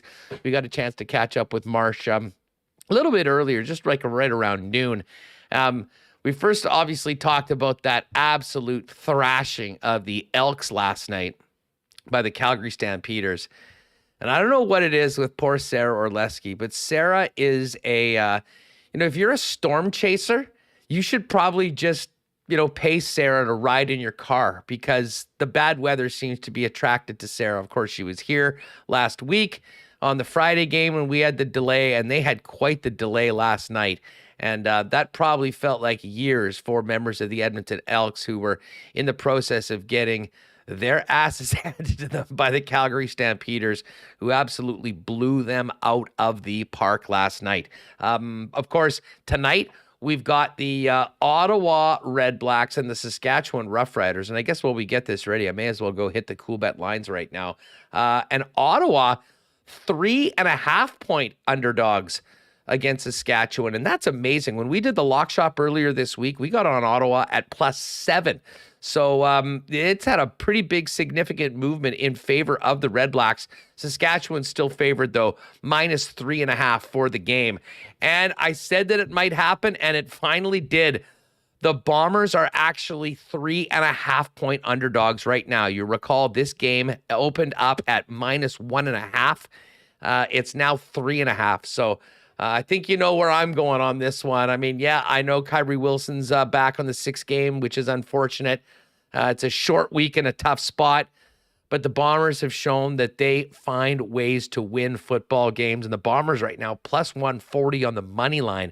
But pretty hard to ignore a team that hasn't been an underdog in about a year and seemingly wins week in and week out, regardless of who they're playing and what else is going on, as 3.5-point dogs in tomorrow night's game. You can also bet on the Wimbledon men's singles final between Novak Djokovic and Nick Kyrgios, Wimbledon women's, Scottish Open, and more. All there for you at coolbet.com. Use the promo code WST if you haven't already for a 100% bonus on your first deposit up to $200. All right, are we ready for Marshall, Reem? He's all set. He's all set. Okay, here's Marshall Ferguson. We caught up just a little bit before we went on the air today to tee up Bombers Lions tomorrow night. Marsh, what's up, man? How are you? Fired up, buddy. I'm, you know what, after a late night drenched in Edmonton there, I'm just excited that we're playing a game with two teams indoors that cannot be affected on a Saturday night that are undefeated. I think it's going to be a great one. Hey, listen, just before we get to Saturday and tonight's game as well, I mean, what the hell is going on in Edmonton? I mean, I guess they got the win. This has the feeling of last year's Ottawa Red Blacks, where they got a win or two earlier in the season and they might not win another one for the rest of the year. I mean, does Chris Jones know what he's doing, or is this part of the master plan? Because it is ugly right now. I was legitimately sad watching the most of that game, and yet I told you just before we came on that I have a terrible addiction to this stupid league, so I ended up watching the whole damn thing. And, you know, part of it was to see how Bo Levi was going to handle coming out of the rain delay. Part of it was to see how Nick Arbuckle was going to handle the adversity of, hey, Nick, you're in, you're out. Just kidding. You're in. Hey, you're out. You're in. All of that to me is so difficult to deal with for those quarterbacks. And you know me, I'm always analyzing quarterbacks and studying them. And because I watch these guys with such a close eye, because they play the most important position on the team in a league that gets a lot of attention and love for the quarterback play, I'm always interested in seeing how they are attacking and handling these difficult situations. But yeah, I mean, the Chris Jones defense thing, they're just bad. Like there's times, I think the one kind of under the radar advantage to there being a lot of garbage time last night was seeing so much of the spider cam, or kind of like that Madden style hanging over the top of the field camera from behind center, because there were a couple of drives there where Calgary and that offensive line were just moving bodies, and it was systematic. It's like the right guard and the center are doubling the defensive tackle and throwing him 5 yards out of the way and getting to the second level and bumping a linebacker, and like DBs are whiffing on tackles, and Ed Gainey's talking smack the whole game to Kamar Jordan, and then he's really not doing anything other than talking smack the whole game. And then it's just like you watch it, and it has a very reminiscent feeling of the Chris Jones Saskatchewan teams. And there's a reason for that. Like, it's the same offensive coordinator. It's the same Chris Jones running the defense. And to me, Chris Jones defenses are bullies.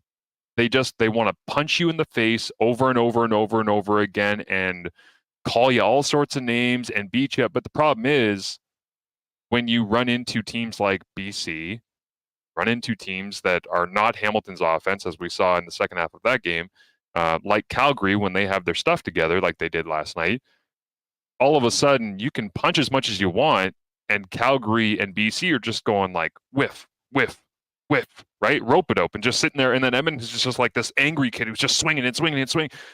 And you're just not accomplishing much of anything. And I'm not saying the system is broken. I'm not saying they can't play defense. I'm just saying they don't keep contained. When they don't peel with the back on, plays where he flares out, it's a problem. There's players screaming at each other in the secondary because they're not covering properly on quick screens. They're not communicating like on the back end a lot. This is simple, fundamental stuff. And it's what Chris Jones said at halftime of the first game. And now we just finished week 5 for these teams, and it's no different. And that's what I think is really damning, is your job. Like, I love the Mike Tomlin interview he did recently with I Am Athlete or Undefeated, I think it was. And he basically said, if you are a coach and you think that your players cannot learn, you need to reevaluate how you're teaching. Because it's not always about the player not being able to learn. A lot of the time it's about us being able to teach. I think they're trying to teach what Chris Jones believes in. But this group doesn't feel like they get it. And that's what I think is incredible right now, is that when he brought in Mac Henry from Saskatchewan and Ed Gainey and linebackers that he's been familiar with, like Dion Lacey, and he gets some of his own draft picks in there, even supplemental draft, like Jim and Pelly from the University of Calgary. He's in a defensive tackle last night ripping around. It's like he's been able to get enough bodies in that defense that he wanted, that are his people, that understand his system, and it's nothing. And like they're just not putting it together. It's really, really uninspiring at this point for Edmonton. And I wish for Victor Cui that it was better, because I love what that guy has done. His whole energy and enthusiasm for the league and the game and the team and the city, and the product on the field is not whatsoever matching that. And I believe that today will be the 1,000th day since Edmonton has had a home victory in the Canadian Football League, with the shortened season, with the pandemic missed season, but didn't have a great end of the season in 2019, didn't win in 2021 at home, haven't won at home in 2022. 1,000 days without your fans being able to leave the stadium with a win. That is pure pain. There's no doubt about it. Other teams have been there, though. This has been a very successful team for a long time, and now they're dealing with it right now. But I am with you. For the health of the league, it'd be great to see things get a little more respectable. That being said, from the outhouse to the penthouse we go. Saturday night, Lions, Bombers.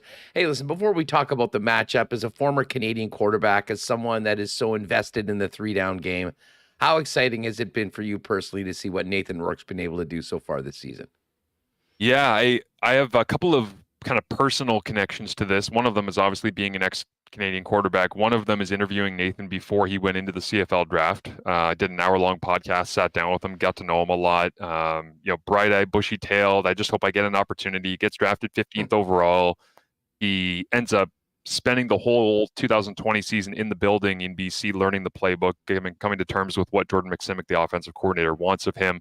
2021, he takes all the practice reps. That essentially means that he's had 2 full years to wrap his mind around being a starter. So going into week 1, I was nervous as all hell for the guy, because yes, I'm impartial. I don't care about teams. I don't care. People always say to me, "Oh, you're a Hamilton Tiger Cats homer because you live in Hamilton."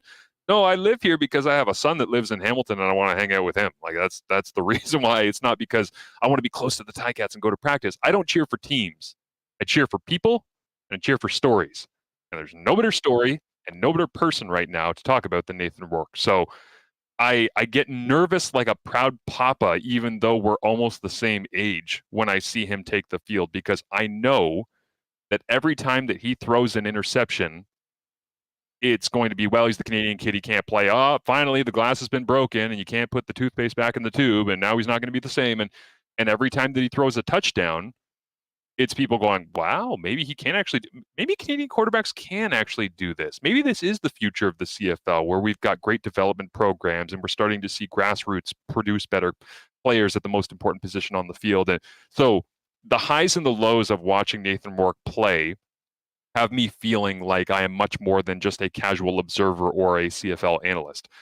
I'm enjoying the holy hell out of it, because that emotional connection, I'm not a gambler, but I imagine this is what people feel like when it's the end of the game and you've got Greg Ellingson on the over for 125 yards or something like that, because every single snap he takes, like my dad was laughing at me when Trey Ford started against Hamilton and he takes the shotgun snap on 2nd and long, and I'm going, Dad, what are they do? They're going to go 4 wide here. Okay, 3-man rush. He's going to have time. Where's he going? Can he get it out to the boundary? Yeah, okay. Takes 3-step drop. Boom. Fires it out. Oh, man, Trey, don't lock out your front. Like, I'm yelling at the screen, not because it's like, I hate you because you cheer for a team. It's like, I want the best for you, man. So give me your best. And I think the connection that I have with those guys is that I see the journey that they've been on to get the respect and get the opportunity to play this position in this league. And I just don't want them to waste it, because it's so rare and it's so special to see them getting a real, true chance. So, yeah, it's meant a lot. It's meant a lot. And I think, I had a BC Lions game already when they were in Ottawa last Thursday. I've got BC again, I think in Toronto. I might have them in Hamilton or maybe even in Montreal later on this year. Like they loaded me up with the Lions games, and I think it's because the higher ups at TSN were like, hey, I think the Canadian quarterback would probably like calling games of a Canadian quarterback. So, whether it's Nathan Rourke or Michael O'Connor, it's a really inspiring move that they've made in BC, being able to invest in youth at an untraditional position that I think is paying off in big ways for them. Well, it certainly is. And I mean, part of the conversation about the quote unquote risk of going with O'Rourke and O'Connor is that they weren't putting the huge money into the quarterback position that most of the other teams like the Bombers are, and it allowed them to shore up the defense, add some more pieces for these young quarterbacks, and so far so good. Let's talk about this matchup. The Bombers are 4-0. It has been somewhat of a pedestrian 4-0 start, if you can say that, but great teams find ways to win, and they seem to do that week in and week out. However, I think it's pretty clear that they're moving up a weight class right now with this trip out to the West Coast and a very tough schedule playing in Toronto on Monday. I mean, what do you make of this matchup, Marsh, and this battle of unbeatens on Saturday night? Yeah, the first thing that I'll say in terms of like the money being spent on the quarterback position is if the Toronto Argonauts got their wish a couple of years ago and they offered, reportedly Bo Levi Mitchell, almost $1 million in the totality of his contract, would the Argonauts have been a world beater? No, like money does. This is a great lesson for life, I think, in this, which is money does not equate success at all points. Like, I know we look at this as like, wow, they spent a lot of money. They went out, they made a big free agency splash. How's that working out for Edmonton with Kenny Lawler? Who cares? Like, he leaves Winnipeg and he's not playing at a high level and his body language is terrible. It's 7 yards last night. He's ignored. Like, the thing that killed me about Kenny Lawler, not to just bang on him, I'm just using him as an example of a high-priced guy who has unfortunately fallen on some difficult times, but it's like he chased money leaving Winnipeg to go to Edmonton to take the biggest amount that he possibly could because it was BC and Edmonton that were interested. Edmonton outbid. Okay, you win the bidding. Congratulations. He goes there. Okay, who's your quarterback? I don't know. We got like 17 of them in the room. You didn't think that was important? Like, you didn't think that that would matter to your overall production? In Hamilton, he scores a game-tying touchdown in the fourth quarter. He ignores Trey Ford in the end zone in favor of getting more camera time by finding our TSN cameras. That killed me because I'm like, Greg Ellingson ain't doing that. If it's a rookie quarterback, he's going to go find him and celebrate with him and understand that that moment is meaningful to him as well. Then you see, if you were awake last night, late in the fourth quarter, an out route from Nick Arbuckle that falls incomplete. And Kenny Lawler is sitting on the ground, TSN camera on the sidelines about 10 yards away from him. And he just looks back at Arbuckle and puts his head down and just shakes his head. It's like, he has no filter on the fact that this sucks. And it's like, well, could you not tell that that might have sucked based on, I don't know, Darrell Walker going there and how the Edmonton experience has gone for him without a consistent quarterback the last couple of years? It's like, it's the same story. I'm in a city. I want to go make some money. I go to a place that doesn't have a consistent quarterback. Oh, look, I hate it here. I'm not having fun. Chasing money does not make you a better football team. So BC being smart, playing the market in a different way, not overreaching, investing in some different positions, I think that that makes a lot of sense for the way that they're having success. But yeah, when I look at Winnipeg, BC, I think the thing that has me most excited is that I talked about Nathan Rourke and his journey from, being down in Alabama and prep high school, doesn't get offered any Division I scholarships, goes to junior college in the Jayhawk Conference in Kansas, only gets 2 scholarships offered. One was from Akron, one was from Ohio. He goes to Ohio, becomes an all-conference quarterback, gets drafted 15th overall, spends 2020 learning in the building, spends 2021 taking all the practice reps because Michael Riley's arm has fallen off. And then here we are in 2022. Okay, it's for real. The lights are on. Week 1, blowout Edmonton. We've learned that's not that all impressive. Week 2, bye week. Oh, okay, so we don't get to continue the momentum. Week 3, hey, you've had a week off. Now you have to answer the bell. Oh, you actually did better than week 1? Okay. It's like a video game, right? It's like level 1, clear. Level 2, bye week, clear. Level 3, Toronto, clear. Level 4, Ottawa on the road. Ooh, adversity. Throw a couple of interceptions, kind of bad. Left a ball inside. Money Hunter picks you off. On the other one, trying to do too much on a play. Middle of the field, miscommunication with a receiver. Some new bodies in there because Brian Burnham's down on the 6th game. And it's like, okay, now you got to answer the bell again inside this game. Goes 10 of 11, 208 yards, touchdown, leads them back, wins 34-31 on the road. Now, Winnipeg's defense is a whole other beast, man. And it's a good thing he's got him at home. But it's like, I love that the schedule has naturally created this stair step for him where it's a great true test at home. And I was talking with Derek Taylor about this earlier today where I said, it's not even the interceptions, the turnovers, the fumble like he had late against Ottawa. I want to see what Nathan Rourke looks like when he's 2 of 8 in the first quarter and Willie Jefferson's got 2 knockdowns and a sack. I want to see what Nathan Rourke looks like when he gets banged up on a running play and his left elbow doesn't really feel right, but he's got to just like wrap a bandage around it and go back into the huddle. Like there's so many little things that we haven't seen him take on yet that I think are going to be really intriguing as this journey continues. And my hope is that we don't end up getting a situation, because it feels like it rips the experience away from us when Trey Ford plays 6 snaps and then gets his right shoulder popped and he's out for the rest of the game. If Rourke can stay in the game, he will allow himself to continue to learn because he'll gain these experiences. And I love watching him learn, because I don't think anybody in the CFL right now is learning faster than Nathan Rourke. He sees something once, he either nails it or he doesn't. And if he doesn't, he figures it out better for the next time. That's his process. It's systematic, it's clinical, and it's been so good to watch. But Winnipeg and Richie Hall, they're not going to complicate things. They're not going to throw a whole bunch of weird looks. They're going to be like, we're rushing 4. We're going to drop people into coverage. We're going to force you to make throws, and we're going to try and confuse you with some of the stuff on the back end. That's it. Can he answer that test against that pass rush will be the great test coming up on Saturday. I think one way or the other, we know that the Bomber offense has got to get better. I mean, yes, they're 4-0, but they've really done it on the back of the stingy defense, opportunistic, winning the turnover battle, which is the hallmark of great teams. I couldn't help but watch that game on Monday night going, my God, the Bombers miss Andrew Harris. What do you think's missing from the Bomber O right now?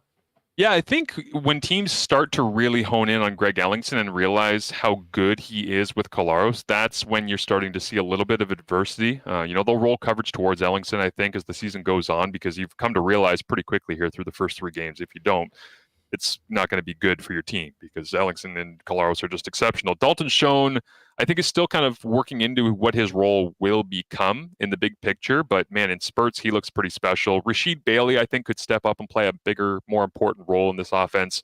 I definitely think they miss Andrew Harris in certain moments, but for me, it's really the Dembski factor. Like, he's kind of the key that unlocks so much of this, because if you don't have Andrew Harris, and we tried to make this point in week 2 when I called the Bombers game in Ottawa, which, by the way, all I have is games in Ottawa, apparently. That's my thing this year, which I'm very excited about. But I had people tweeting me after I did 2 back-to-back Ottawa games. They're like, do you live in Ottawa? I'm like, no, I drive to Ottawa from Hamilton when I call games. So like, why are you doing only Ottawa? I don't know. It's just my thing now, I guess. But I will say that, like, I look at that backfield. It's like, if you don't have Andrew Harris, who could really do it all: pass protection, catching the ball to the backfield, running between the tackles, turning his legs when you needed yardage on second and medium. You basically have to find that piece together by a bunch of people on your roster. And so it's like, okay, what can we do with Johnny Augustine? How can we maximize his skill set to give us the best version of him? What can we do with Brady Oliveira to give us the best of him? Greg McCray, what can we do to get the best of him? How can we maximize? How can we put him in the best situation? And then Nick Dembski is the one that's always been just the creative playbook opener, I think, for Winnipeg in that offense, because you can put other people in that position, but it doesn't feel quite the same, because he's got such a unique quickness to him and a suddenness in his route running. But he can waggle towards the line of scrimmage from the number 3 slot receiver to the field. Snap comes up and he turns and runs behind the line of scrimmage as fast as he possibly can, gets a little jet sweep and he's off on the edge, and he dives behind offensive linemen, moving people. And it's just, he gives them kind of that key that unlocks, I think, a lot of the creativity and imagination. Otherwise, it feels a little vanilla. But I will say this: while they're trying to figure out how to use all this personnel and put it together, Zach Collaros goes 80% completion rate again on the road this week and gets a win. And his creativity and imagination, even without Dembski in, even with what feels like a pretty base vanilla playbook, it's been really special. Like, there's a play where he threw a touchdown to Dalton Schoen in Toronto this past Monday, where lesser quarterbacks would have ran out of the pocket. It was actually, as the pocket was collapsing, I pressed pause and I went, okay, what would Dane Evans, what would Vernon Adams Jr., Cody Fajardo, even Nathan Rourke, basically anybody but Bo Levi Mitchell, what would they have done on this play? And I thought, well, I see an exit. Like, between the guard and the tackle, there's a little running room out there as the pocket's collapsing. Instead of looking to get out and being nervous and lacking confidence in their ability to stand in the pocket, stand tall, and make throws, Zach, really subtle thing that I love about his game, he gains an extra yard of depth at his drop. He's already hit his back foot. He's like, catch the snap, 1, 2, 3, and he's standing there ready to throw. And he gains an extra yard of depth back away from where the pressure's coming, widens his base, and then starts patting the ball and firing his feet so that he's always ready to get rid of it. And he's just like, I gotta. And then the clock is running out and he knows and he rips it. And it's a flat-footed strike sidearm to Dalton Schoen, who catches it, knifes, touchdown Bombers. And it's like, that's a really small thing. You got to realize, like, of the other 10 or 11 relevant quarterbacks in the CFL, about 9 of them would have just looked for an escape route. He's like, no, I'll just stand in here, widen my base in case I get hit, rip it, use my arm strength, and score touchdowns. So they feel like they're not the same team is kind of the narrative that's going around, but Zach is still creating that trademark Collaros magic. Willie's still making life difficult. Jackson Jeffcoat's still making offensive tackles miserable by the end of games. Adam Bighill is still as impossible a guy to stop in between the hashes as there is in the CFL in the run game. So they're doing a lot of things right, but like we say, BC they've got some real energy on their side as well right now. Marsh, this has been awesome. Thanks so much for doing this. Very quickly on the way out, does BC pass the test on Saturday night, or will we be talking about another matchup of unbeatens next Friday here in Winnipeg? I think Winnipeg wins. I do. I think Collaros goes in there. This very reminiscent to me of seeing Winnipeg go into BC last year when Michael Riley had a little bit of motivation and energy behind him, and there was excitement. And then Winnipeg went in and said, no, this is what championship football looks like. Winnipeg still has a lot of players from those teams, as you know, and I think they're still going to have the opportunity to go to BC and show, yeah, Nathan Rourke, you're fun. You're rising through this league. Collaros is already here. He's at the top of his game, and I think he'll prove that coming up. Marsh, you're the best. Thanks so much for doing this. Keep up the great work on TSN. I'm really enjoying the calls, and let's do this again soon. Thanks, Hustler. Talk to you soon. All right. Great stuff with Marsh tomorrow, 6 p.m. Bombers and Lions, and make sure at some point, whether it's right after our show or before the game, make sure to check out DB and Chris Walby over at the Bonfire Sports channel with their preview of tomorrow's tilt between the two undefeated teams. Darren and Chris will get going at 3 p.m., and then Kenny and Rennie as well at 3 p.m. So whichever one you go to after the show, make sure you catch the other one. Got to support our boys in the digital space. All right, marbles coming up. Pay attention to the chat for those of you that are with us on YouTube. Remis is going to open it up right away and get things going. Okay, it is open. So exclamation mark marbles. If you're new and you haven't seen this before, this is the way we finish every week. Lots of fun. We've got a Winnipeg Sports Talk CC Canadian Club collab hoodie to give away. It is our version of the Masters green jacket. I know Tyler, who won last week's, popping by after the show to pick his up today. So make sure you are subscribed, hit that red button. It's absolutely free. And make sure you've hit that thumbs up button as well. We'll get those in. Just while we're letting you guys load that up, speaking of CC, the weekend is here. Great time to mix in one of the drinks of the summer, the Canadian Club and Ginger. Ready to drink in 6-packs, available at your local beer store. Grab it at whatever vendor you're popping by, or, of course, Manitoba Liquor Marts. And if you're at the Liquor Mart, you can also grab the great taste of Canadian Club. And all of it will be available a week from today when the Bombers take on the Calgary Stampeders at IG Field, as Canadian Club is the official spirit of the Winnipeg Blue Bombers. And hey, speaking of Bombers, don't forget, next week you're going to want to get there early. 5:30 p.m. the Princess Auto tailgate section opens. Cheap beers, hot dogs, pop, DJ Finesse spinning, great entertainment and surprises as well from our friends at Princess Auto. So next Friday, you know where to be. Get there early. 5:30 the festivities get going before the 7:30 kickoff. And hey, tonight we got a great CFL game, and tomorrow as well. Tonight, Ottawa, Saskatchewan. Tomorrow, Winnipeg, BC. Boston Pete's always a great place to gather with the gang to watch the big game. Great new summer menu. Pizza flights are back. Carnitas Pizza, tacos, and more. And of course, you can check out their game day deals and order online every day at bostonpizza.com. All right, let's get Remis back in here. We've done our Coolbet Lines. Bombers, 3.5-point underdogs now. We thought it might get there. Well, we're finally here. And Remo, the marbles are open. And listen, while we let everybody open in the marbles, I'm sure you have some drafts thoughts that you'd like to get to on a Friday afternoon. Yeah, I got all my fire draft takes that I've been saving up.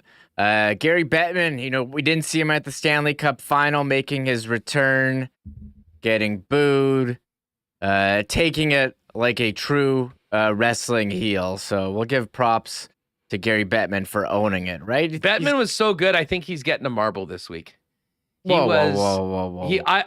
Listen, I tweeted this out yesterday. Bettman absolutely cracks me up. He was so good yesterday.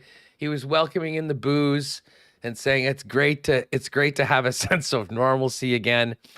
And then when they started booing again for some reason, he was talking about Montreal. He stopped and says, "I don't know why you're booing your own city."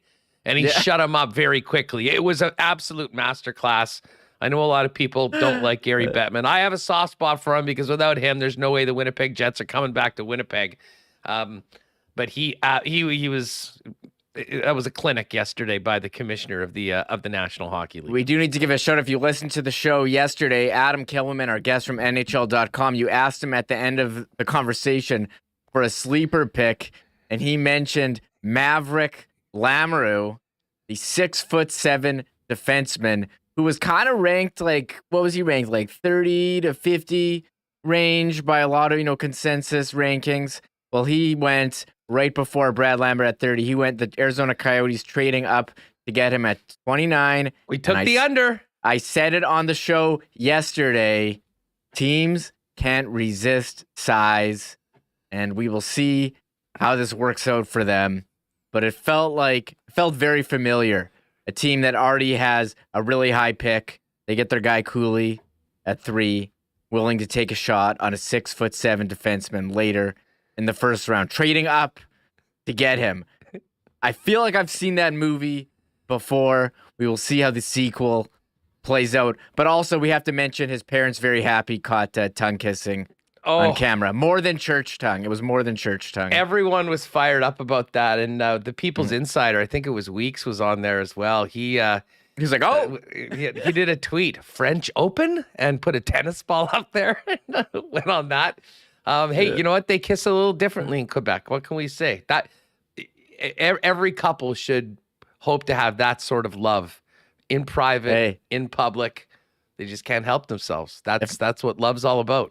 If my son got drafted 29th overall to the ASU Coyotes, I would be smooching my wife very much like they were. So I can't really blame them. French style. That's Remis's game. All right, folks. Exclamation mark marbles. Last call. If you want to get in, just make sure you're subscribed, and we'll get you in there. Now, okay. So here's who we need. And by the way, who was it? Shout out to, I think it was Ben Lawrence. Ben, great support from Ben. 1000% Bettman deserves a marble. Has the spot on. He's the man. So Gary Bettman will get one. We have to give one to Aaron Cockrell. He's on fire. He was shot at 29 this morning. So Aaron Cockrell. And then I think it would only be proper if we welcome the Jets' 2 first-round picks. Rutger gets one, and Mr. Finnish Canadian Brad Lambert. Yes. Anybody else that we should throw in? I think those make sense. If you want to give Scott Billeck one, too, for hopping on today. Absolutely. Billeck's in. Billeck's got a marble. And I guess we could give Ken and Marsh one. I mean, they were in on the show today, so we sort of normally do that with our Friday guests. Yeah. Hey, people are saying to give Kahari Jones one. I don't know if he'll get one, but I was saddened to see he got fired. I did not think it was deserved. I'm not sure what's going on with the quarterback situation there, but I'm hoping they can find a way to get Vernon Adams to Edmonton. Dunk Dynasty. Yeah. Thank you, Dunk Dynasty. Oh, bonus. Yeah. Rick Bonus. Okay. How could we not have Bonus? Have a big smiling Rick get a marble in his first week. Like that seems so long. Yeah, exactly. Like I'm on the draft. A month ago. That seems like a long time ago. We do need to give a show. I don't know if we'll get a marble, but shout out to Fred Reed, who was named to the Bombers Hall of Fame, and Gavin Walls. Absolutely. Shout out to them. And here, a couple other, as I get this ready, are we closing the marble entries?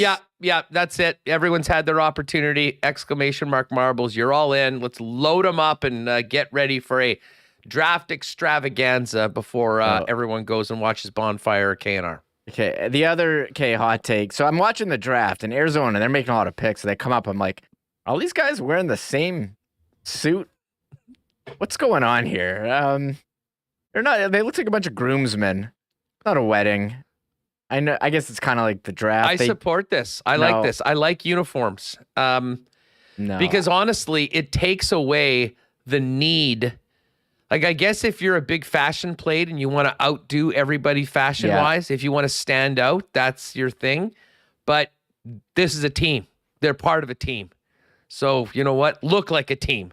And that's one of the things that the Coyotes actually did quite well.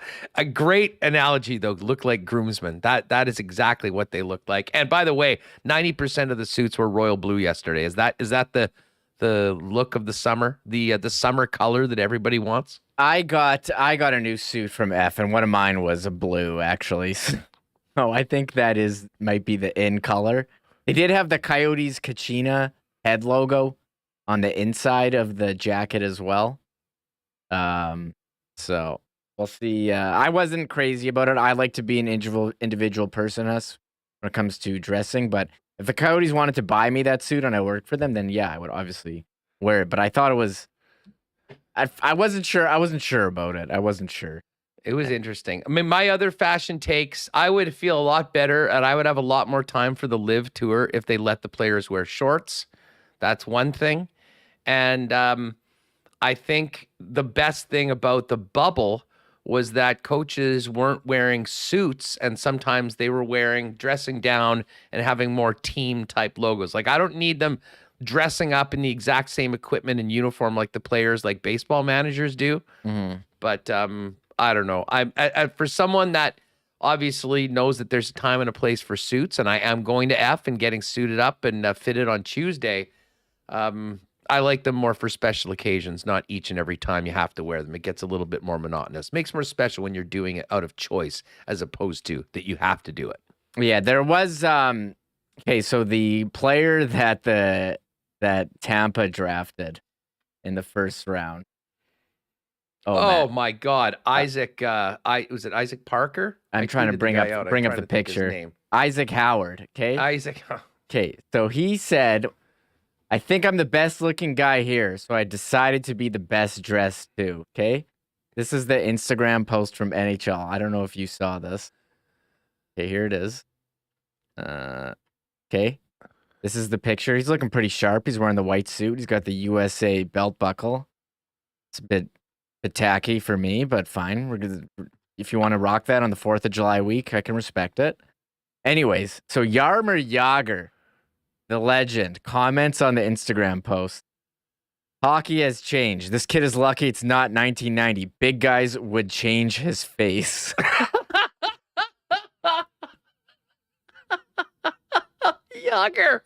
Jagr getting in on it. Yeah, I love when guys chirp each other on Instagram. So Jagr's a great follow. Did Isaac Jagr Howard just drop a "If This Was in My Day" blast on a young man on his draft night? I think so. I think, to be honest, I took a better picture than they put up on NHL.com. The picture I tweeted yesterday, a much better look at the belt buckle, the chain, of course, on the turtleneck. I was absolutely in awe, and then the interview delivered as well. And who knows whether he'll be a great player for the Tampa Bay Lightning, but he certainly had a great draft moment yesterday, Isaac Howard. And listen, while Remis gets the marbles ready, by far the highlight of the entire draft weekend, ladies and gents, was during the 5th or 6th round. And I have no idea who was being picked because it was completely secondary to Vancouver Canucks head coach and WWE superfan Bruce Boudreau being surprised live on NHL Network with EJ Raddick and Jackie Redmond by his favorite wrestler, Montreal's own Kevin Owens. And the KO show came out. It was a fun little 5 minutes of them talking. And then Boudreau was so geek that he had an audience with KO. They then moved off of the set and people were tweeting out the two of them talking for well over half an hour from what I understand. So Boudreau, the most likable guy maybe in hockey. I know the Vancouver Canuck fans love him. And I mean, if you don't like Bruce Boudreau, it's a you problem. Put it that way. He's a special dude. And again, huge fan of the KO show as well. Pretty cool to see Kevin Owens there. All we needed was Sami Zayn as well. And they could have really had some fun there in Montreal at the NHL draft. All right, great stuff. By the way, I want to give a shout out to Murat, Mike, Ken, and Scott, although we obviously, as we talked about, wasn't able to get to Montreal due to the ridiculous flying situation in our country right now. All the guys with boots on the ground did just a phenomenal job of covering every angle of the Winnipeg Jets. Make sure to check out all of their work, whether it is in the Athletic or Sportsnet or the Winnipeg Free Press or the Sun, and support the guys. And we'll look forward to having all of them on at some point next week. Of course, next week free agency gets going on Wednesday. Going to be a huge day on the program, and I'm still waiting to hear what happens with some player moves from the current roster from the Winnipeg Jets. That's obviously next on the to-do list now that the picks have all been made. All right, Remo, are we ready to do this? We'll have to hit the music. I just remembered. One thing, though, Murat seems very steadfast that Blake Wheeler is going to be moved. Well, I will be on Wheeler and veteran defenseman watch next week and recapping all the picks. No doubt about it. All right, folks. To everyone new that's joined the crew this week, welcome. This is the highlight of it all. I know we have a lot of fun talking sports, but nothing's more fun than dropping the marbles on Friday afternoon. Before we do that, though, Tristan Rivers music. Hit the music.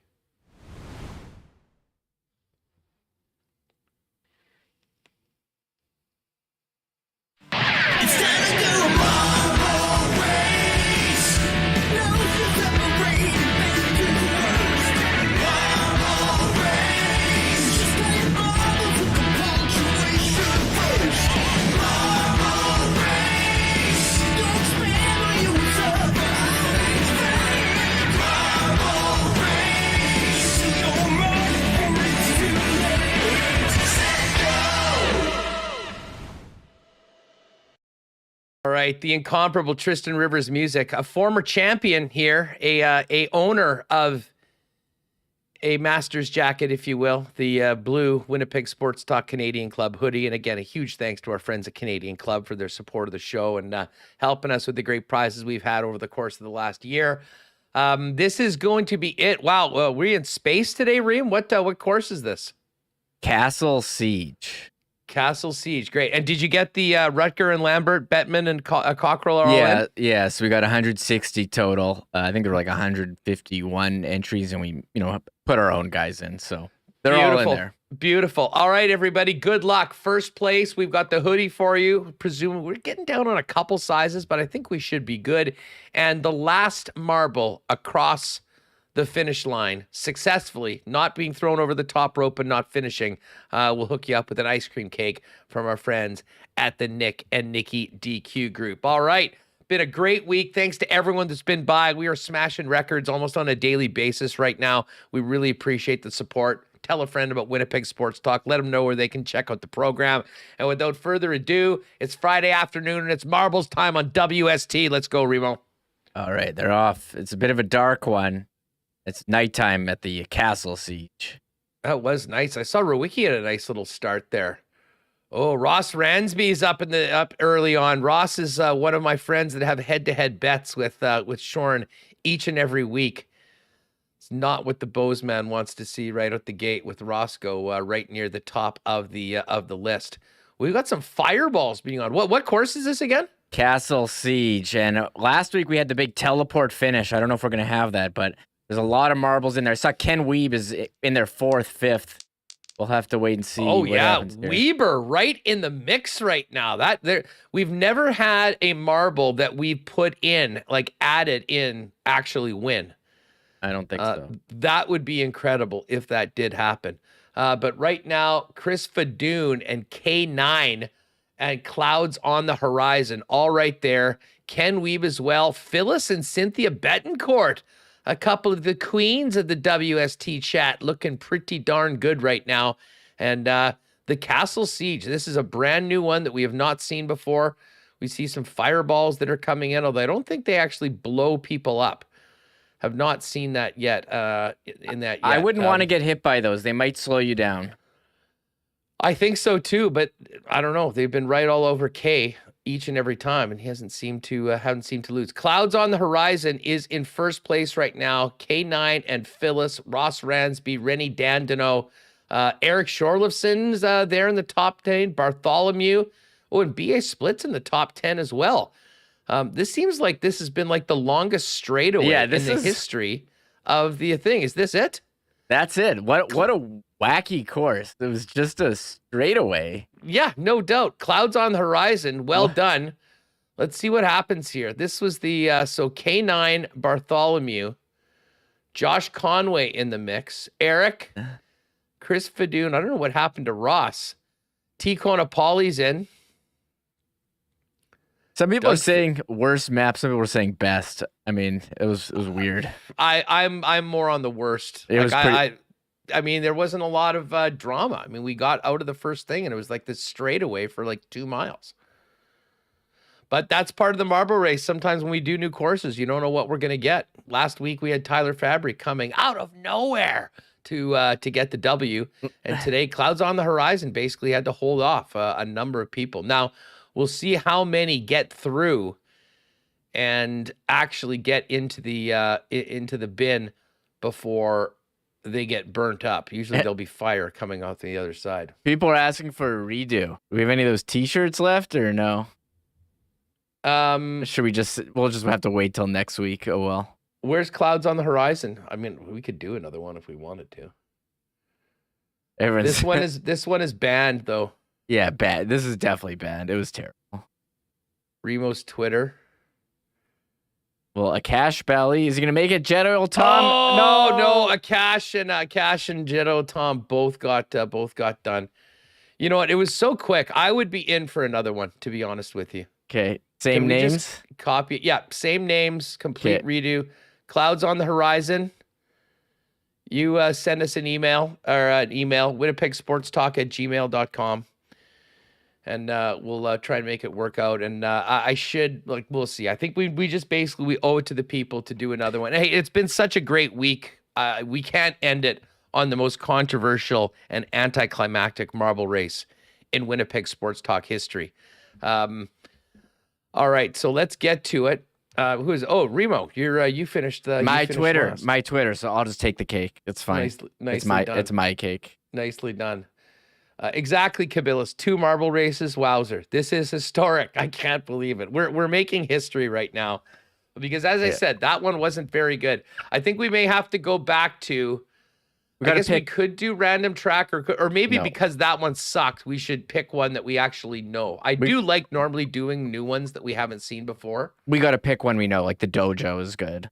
The dojo? Sure, yeah. Okay, let's do the dojo. This is the first time we've ever done. No one needs to re-enter. I have all the, if you were in the first one. Yeah, we're basically putting everyone back in for another round here on Winnipeg Sports Talk. A historic day, a historic week. Spent a lot of records. We've had great turnouts every day in the program. Mm-hmm. Thanks to all of you for joining us every day. Next week, I think will be no different with free agency coming up. And Monday's show will be great. I cannot wait to have Shane Malloy on. He'll break down all the Jets selections in the draft and give us his thoughts on the draft overall. And then it's a countdown to Wednesday and free agency here on Winnipeg Sports Talk. All right, everybody's back in. The race is back on. We are in the dojo. Good luck to everybody. Remis, without further ado, let's get going on a much better track that will enthrall our listeners and participants right now. Who do we got here? Rob Mahoney, Todd Fertani. What's up, Todd? Moose, Trevor Foss, Dallas Paul's in the mix right now. Anything could go. We're coming out of the dojo, and Pretty in Pionk. Pretty in Pionk is a former winner, I do believe. Nobby Cankles, Rob Mahoney, a number of our favorites. Oh, Todd Fertani's got a nice start. He's been in the mix a few times. He's never finished in the winner's circle yet. Getting a few jumping ahead. Chris Fadoon looking quite good. Al Broderick. Okay, now we're starting to get some. Oh, Brent Fitz got KO'd. Oh, wait. Did I pick the wrong one? Oh, shit. I don't remember Brent Fitz being in there. Maybe he's with us. I think I picked No, is Brent Fitz in here? Yeah, you just got knocked out. It's possible that I didn't load the appropriate list. Well, I might have screwed this up really bad. Who's just getting popped out? No. Is Brent Fitz in here? Well, not anymore. Yeah, he got bumped. Well, listen, everyone's getting bounced out of the dojo anyways right now. You'll see. Can the comment? Nope. So we've got a lot of mix. James Robinson, no, ejected. Yeah, the dojo has plenty of casualties. Ty Rubin right now. Who are the people that are actually in? Like Dallas Pauls, looking like he's good. Tracy O. Tracy was mad at us for making fun of Blake not calling Rick Bowness back, but Tracy could have the last laugh in the dojo right now because Tracy's in first place. I don't think there's anything that could prevent Tracy from winning her first marble race, and she does it. Tracy, congratulations. Congratulations. What a great story. Tracy, one of our most loyal WST viewers in here all the time, finally gets in and gets the W. So there's our makeup race. Tracy, hit me up as well. winnipegsportstalk@gmail.com. Get you set up with one of the hoodies or something else that works for you. And everyone, congratulations on such a great week for us. I messed up. I think I picked the wrong race. The wrong thing. What do you mean the wrong race? I picked the wrong list. This is the first time I've ever done it. So the people who are in this list is from a different show. I messed up. Wow. Is Tracy here? I don't even know if Tracy's here. This is the way we'll know. Tracy, are you doing a touchdown dance? I don't think she's here. I messed up really bad. Are we gonna have to do a third marble race? I think we might have to. Hey, I'm here for it. It's the weekend. I'm happy to donate. I'll pay the tab for this one. I messed up. Okay. I messed up. Okay, Remo, you get the right list, and maybe we do something other than the dojo then. Why don't we do the factory? Sure, I can do the factory too. Sure, I'll do the factory. Okay, you do that. Hold on one sec. This is a big screw job. I'm really sorry. I don't know what else to say. Like, we got a lot going on. It's been crazy. I got a fake craze of the Fridays. But yeah, I hope everyone's having a good time out there. It's been what, a week for the draft. Free agency's coming up. The Bomber game. I'm super pumped. I don't know if anyone out there is going to Folk Fest or what. I was going to, but it's just not going to work out for us. So I'm going to miss out on that Folk Fest lager. I did see some exciting Winnipeg concert news today. The Eagles are coming here. Or sorry, it's actually just Eagles coming here in September. I've never seen them live. I'm going to want to go. Although I'm nervous tickets are going to be something really stupid. No, I didn't go for a squirt for people wondering. I just figured we're now in the third marble race. We're well past 3:00, which means it's well past 3:00, and I'm cracking a beer and getting onto the weekend right now. So here's a 1919 for everyone. I hope you have a great weekend. We're now officially in. I don't mind hanging out. I could do this all day, but I was thirsty. I've been dying for this one throughout the entire afternoon. I always wanted to just like do a show and then stop it and just like hang out and talk to Jeff for a while. I mean, we could fire up some video games or something. I don't know, but we do have the marbles. Okay, this is the last one. Oh, right. This is the last one. Is this is the marble fabrication or the factory? Yeah, this is the factory. Oh, Luke Lahai. Shout out to Luke. Thank you for being a supporter.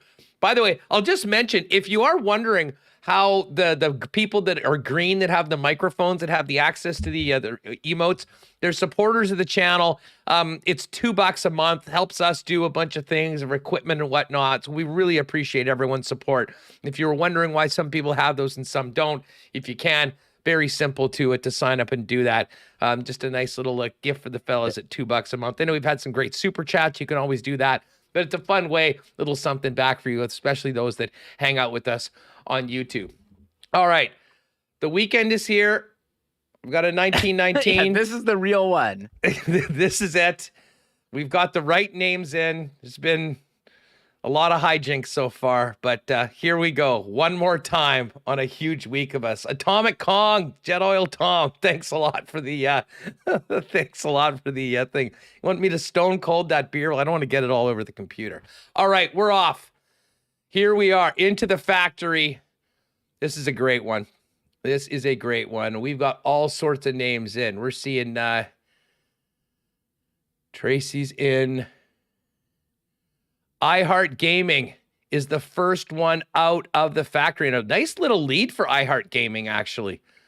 Anyone going to sort of a one-man show right now? Now everyone else is chasing up. But this is a much longer and better course. So we're going to maybe need to do a little digging. Is there a program? Can we buy new courses, Reem? I'm not sure. I need to get like a ranking of the best ones so we don't have any of those mishaps. Yeah, we're going to need to do... We'll do some separate marble racing on stream sometime. We'll invite some people in. Oh, tacos or sandwiches over the top rope. Trevor Red Ranger. But thank Pretty you, good. Derek, with the super chat. I don't need a 19. I'm good. Derek. I'm good. I'm in a great. As much as I hated screwing those up, I mean, still in a good mood. So we're just having fun here. No doubt, no doubt. This is great. Oh, wow. This is what everyone's getting shot around. I don't know what this thing is. Okay, so Al Broderick and Ken, Danny Boy. Oh, Marshall Ferguson. Marsh, wouldn't this be something? We've never had a guest win the marble race. Could Marshall Ferguson be the first? Al Broderick's in first. Ken, Danny Boy, Marsh, Bob McCullough. There's a lot going on. Oh, we're going into the superheating part of the factory. Two-man show. Ken 007 and Al Broderick with the lead. But at this point, we are coming quite close. There still is more in the factory. Bob McCullough's in the mix. Danny Boy's getting a little bit of a head. And Marsh is going forward. Wouldn't this be something if Marshall Ferguson could get it done? Danny C over the top rope. Eugene C over the top rope. And Marshall Ferguson right now, Danny Boy, and iHeart Gaming are all in the mix. This is going to come right down to it. Who got it? Donnie Boy. Donnie Boy, nice work. That's one of the closest races we've ever had. iHeart Gaming and Whose Line in second place. And Marshall Ferguson, still to this point, third place, the best finish ever for a guest. So we've got some hoodies to give away, I guess. Folks, great stuff today. We'll see what happens at the end. Who else comes through? T will to help replenish the WST hoodie budget. Thanks so much. And again, great stuff. We appreciate the hoodie, the support, and of course to Luke Lahal. Luke, welcome to the crew. Thanks very much for being a WST member. As we get these final few marbles in, don't forget, everybody, we'll be back on Monday at 1:00. Full recap of draft weekend and everything that happened in the NHL. Shane Malloy is going to join us. We'll also be breaking down tomorrow's Bomber game. But in the meantime, right now, if you want to talk Bombers Lions, head on over to the Bonfire channel with Bombing and Walby. And if you want more from Montreal and the NHL draft, head on over to the KNR channel for, Ross Ransby over the top rope. Booze will be shorn like that. For a little bit more hockey talk for the guys out in Montreal. But Donnie Boy, congratulations. Hit me up, winnipegsportstalk@gmail.com. We'll get you set up. And otherwise, folks, went a little long today, but it was a heck of a lot of fun. Have yourself a great weekend. Now that I got this 1919 open, I think it might be beer bat time at the Gold Eyes game tonight. I have a feeling that might be where I end up. Regardless, you have yourself a wonderful and safe weekend. Thanks so much for the support this week, and make sure you're back with us 1 p.m. Central Monday for a full NHL draft recap and a look ahead to free agency, Bombers, Lions recap as well, and everything else going on in the CFL here on Winnipeg Sports Talk. For Michael Remis, I'm Andrew Paterson. Have a great weekend. We'll see you tomorrow. Enjoy Bonfire and KNR. Oh my God! Oh! Shut it down! Let's go home! Thanks for tuning in to Winnipeg Sports Talk Daily. Make sure to subscribe on YouTube and your favorite podcast feed at winnipegsportstalk.com.